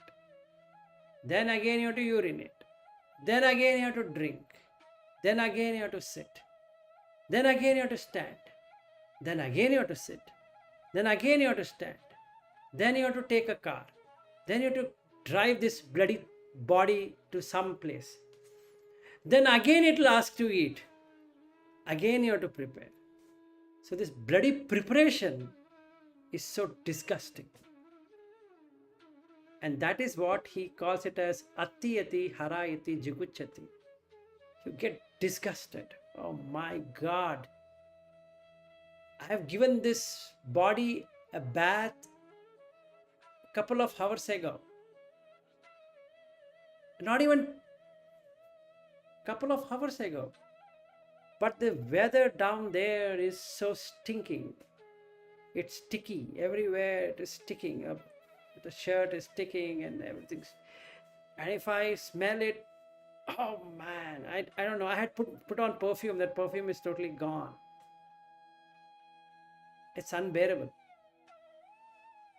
And I'm scratching everywhere. Oh, my goodness. Oh, shucks. Should I take a bath? Yes. No water. I have to wait for the water to arrive. Then the water comes. Then I heat the water. Then I have to either cold the water or heat the water. Yesterday I did it. Today is okay. No. Again today do the same thing. Take it to the bathroom or a washroom. Open the teeth. Brush it. Till the teeth remains, you keep on brushing. And the teeth goes gone. And the person looks like, and he can't even, nobody can understand what is he trying to say because there are no teeth. Hey grandfather, what did you say just now? Can you just ask him what did he say?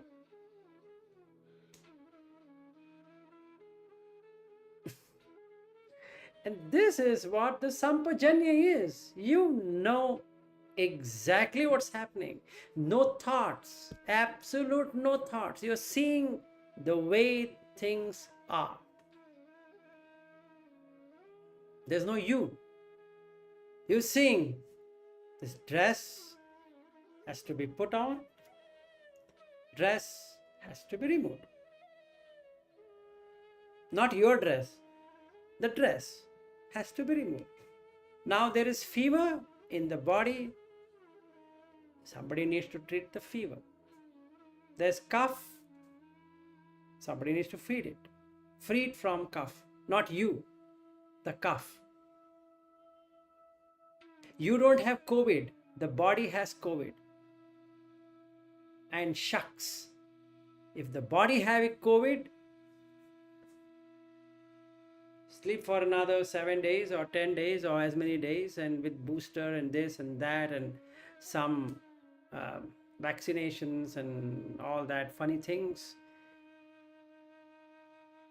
And you have to take care of it. That's a dukkha. And that is what is mindfulness without thoughts. What's there to think now? You're getting up, I'm getting up. I'm sitting down, I'm sitting down. I'm bending, I'm bending. You are bending the body, not the body is bending you. All this while I'm thinking I am bending. Now I am bending the body. You see that? The fun. Like a third party, as a witness, like a mimicking it, or like a dumb show, as a drama, or as a puppet show, whatever I want to, you can take that as a analogy.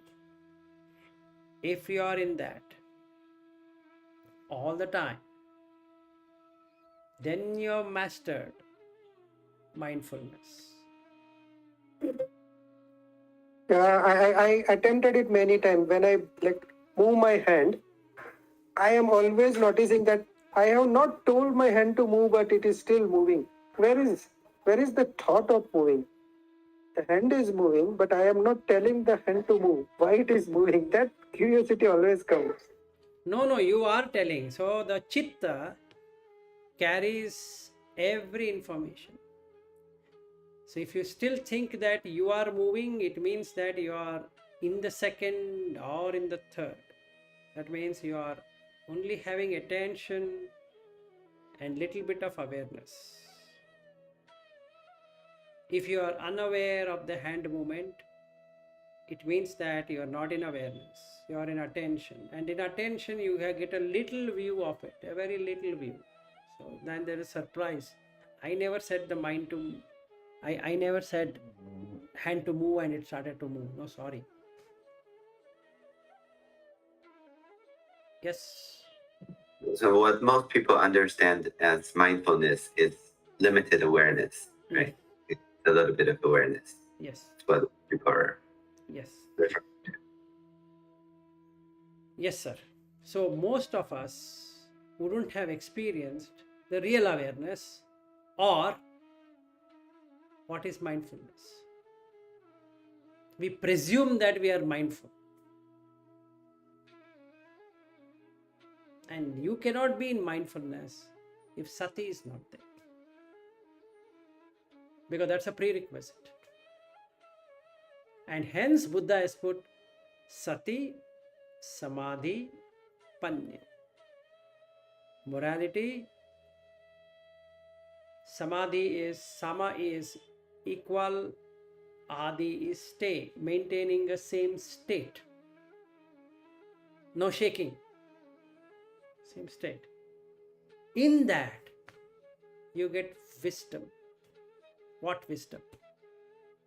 Number one, past life regression. Number two, how the beings arise and how they depart. Number three, ending of all defilements. That's it. Yes, sir. Yes, sir. You. Would it be correct to say sampajanna is like a level above sati, or are they it's the same thing or different things? Sati is the umbrella. Okay. Okay? You have only one Sati Okay. called Sammasati. Okay. Under that, can be called pajanana, can be called a sampajanna, can be called a sampajanana, you buy whatever it is. But I just wanted to give you clarity between pajanana and sampajanana, because they both look almost the same. Now, in pajanana, you get awareness, aware of the beginning, aware of the middle, aware of the end. Uppada titi bhanga. In sampajanya or sampajanana, you get to see the entirety of it. Yes. And this pajanana or sampajanana is what the Buddha said, the udaya tangama panya, right? The rising and... No, Udaya Attangama is a different thing altogether. Udayangama, Okay. Attangama is a different thing. He says that everything arises and passes away. in succession,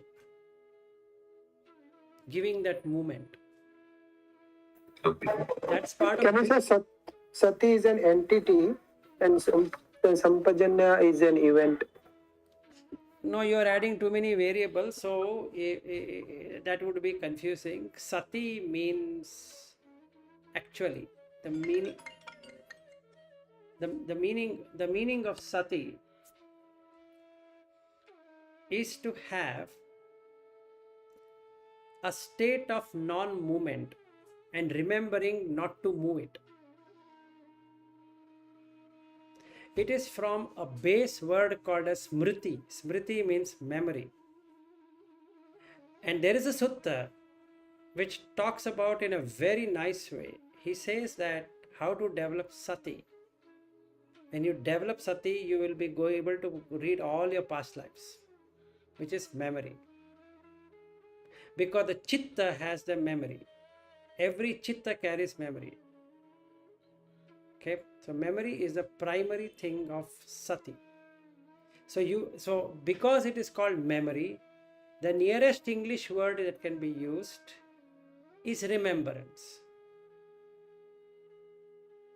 You're able to remember, right?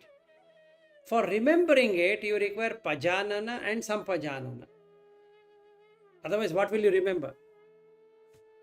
Yes. I guess this is why in the sutta the Buddha said the gods, they were mindful all the time, but they forgot about being mindful, so they dropped.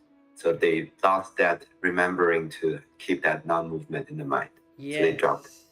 Yes. So they, even four of us would have been devas in the past, but we forgot all about it. Right? And we landed here. Now we are trying to retrace. Oh, I think I was a deva in the past. No, I was not a deva in the past. I think I am in the past. What did I do? So there is one sutta, he says that people start this blabbery. They keep on blabbering. What was in the past? What I will be in the future? What am I now? Where will I go? What will I do? This is because of the sati not getting established. And hence Buddha says, first and the foremost thing you need to develop is sati. And in the 37 factors, that's the first thing. Satipatthana, then sammapadhana, then iddhipada, then indriyas, then bala, then bhujanga, then ariyatangika magga. Without sati, nothing is possible.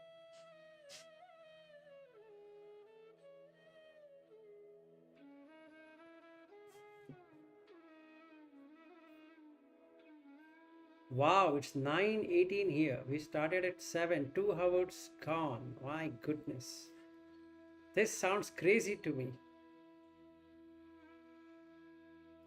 So did we resolve on what is focus, attention, awareness, and mindfulness? One question, were you mindful the whole time or aware the whole time when you're I expected this question, and that answer has to be given by you only. I'm not much, not much. Then what's the point in asking me? True. See, you should observe. See, you need to observe, right? You need to be the observer. I might tell 100 things. You need to observe. If you are not observer, you will blindly follow something. The first prerequisite is to observe. Just observe. Don't add anything, just observe. Okay? When you observe, you come to know the right thing and the wrong thing. So if I'm talking wrong thing, you know I'm talking wrong thing. You know that is pajanana. If I'm talking right thing, you'll come to know, oh, he's talking right thing. Why? Because it can be demonstrated. Wrong thing can never be demonstrated. If a person is telling right thing, he should be mindful to say the right thing. Otherwise, he cannot tell the right thing. That means he should be in sati. means he has established Satipatthana. And that's the answer I can give you.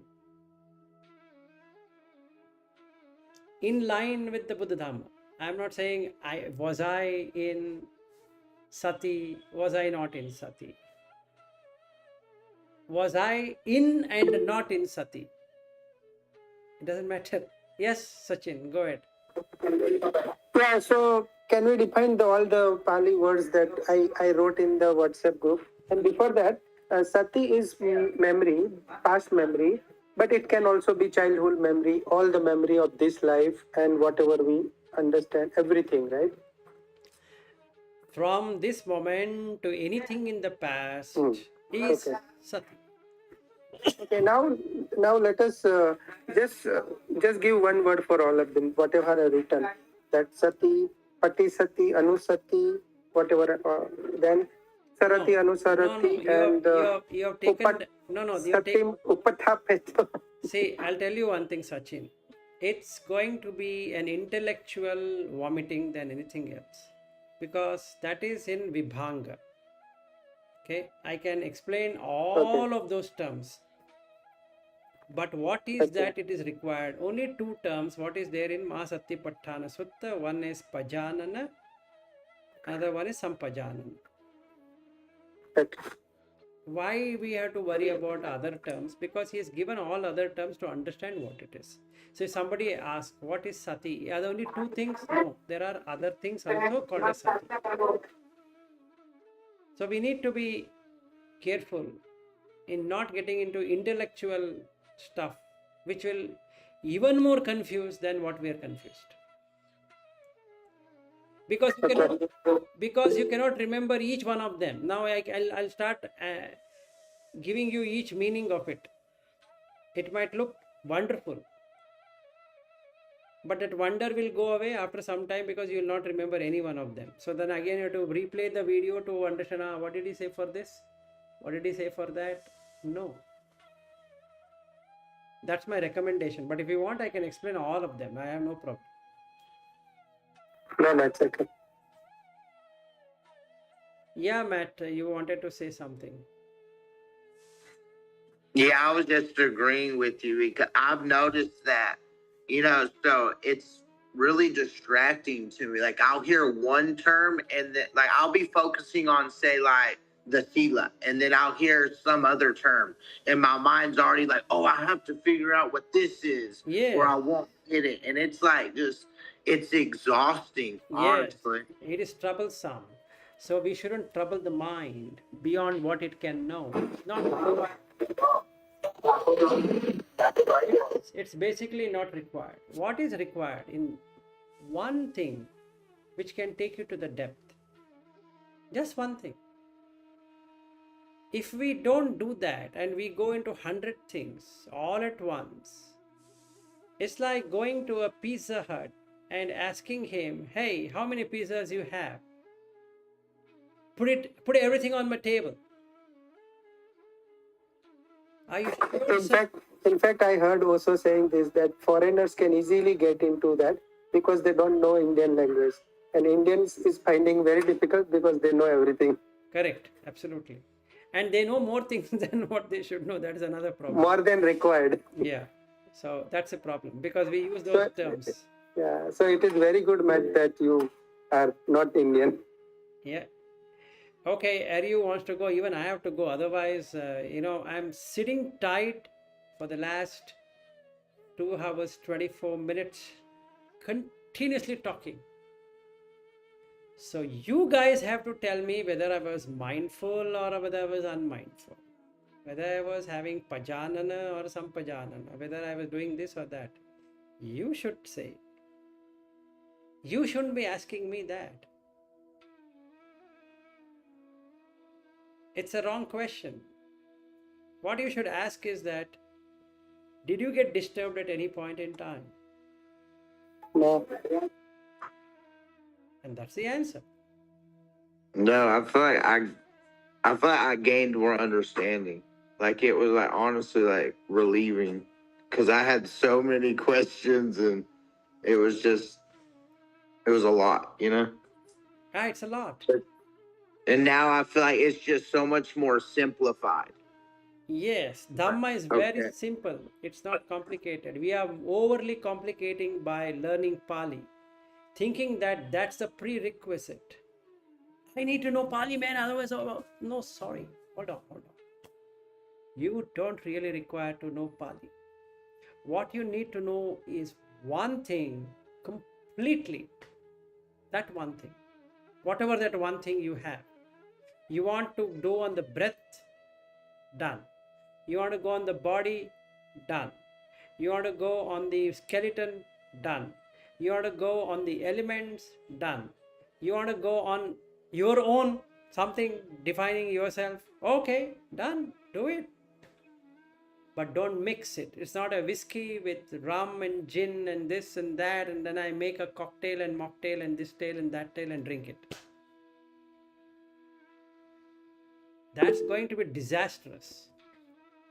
Yes, Matthew, go ahead. I'm glad you brought that up. So, okay, when I first started doing meditation, it's like I had no idea about Dhamma, anything. It's like I didn't know. The only thing I knew about was reincarnation and karma, and both of my concepts at the time were completely inaccurate. Right. But I just knew that, like, internally it felt like something I needed to do. So I started meditating, what I thought was mindfulness, but I mixed it a lot. Like sometimes I would pay attention to sights. Sometimes I would pay attention to sounds. Sometimes I would, like the whole Zen thing, like where you like pay attention to every movement as you're walking and stuff. And maybe now I feel like it ended up just making my practice even harder. Maybe I just need to somehow like untrain and just do one thing, like either just focus on the breath or just do walking or something like that. Correct. Absolutely right. We are torturing the mind. By torturing the mind, you don't get anything. You get more pain than what it was. In fact, it leads to a state, neither you're enjoying the worldly pleasures, nor you're enjoying the jhanic pleasure. You're in between. Okay? So then you start to feel that, oh, I'm putting so much effort. Why the heck is not working, man? I don't know why it is not working. Should I change the teacher? Should I change the teaching? Should I change this? Should I change that? Why don't I go into Sri Lanka and learn it? Why don't I go to Thailand? Why don't I go to Burma? Why don't I go to India? And I do all these kinds of unnecessary planning, which is not required. What's required is just one thing, where your mind will fix itself on that. Not to lose focus, not to lose the attention, and get the awareness. That's it.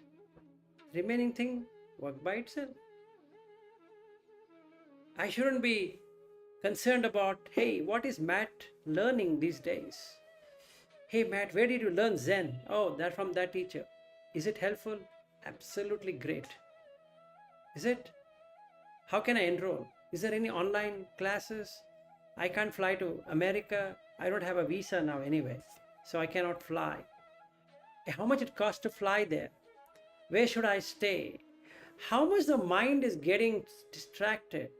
You see this fun. I need to have a visa, I need to have a passport, I need to have this, I need to have that, and going around in circles. Yes, sir, you see you, bye-bye. Good day to you. Yeah, I kind of need to too, Vilas. What's that? I need to go as well. Okay, yeah, even I need to go. Otherwise, I'll get killed either. Thank you very much for your time today. Sure. Thank you so much. And Sati, see you. Bye-bye. All right. Bye.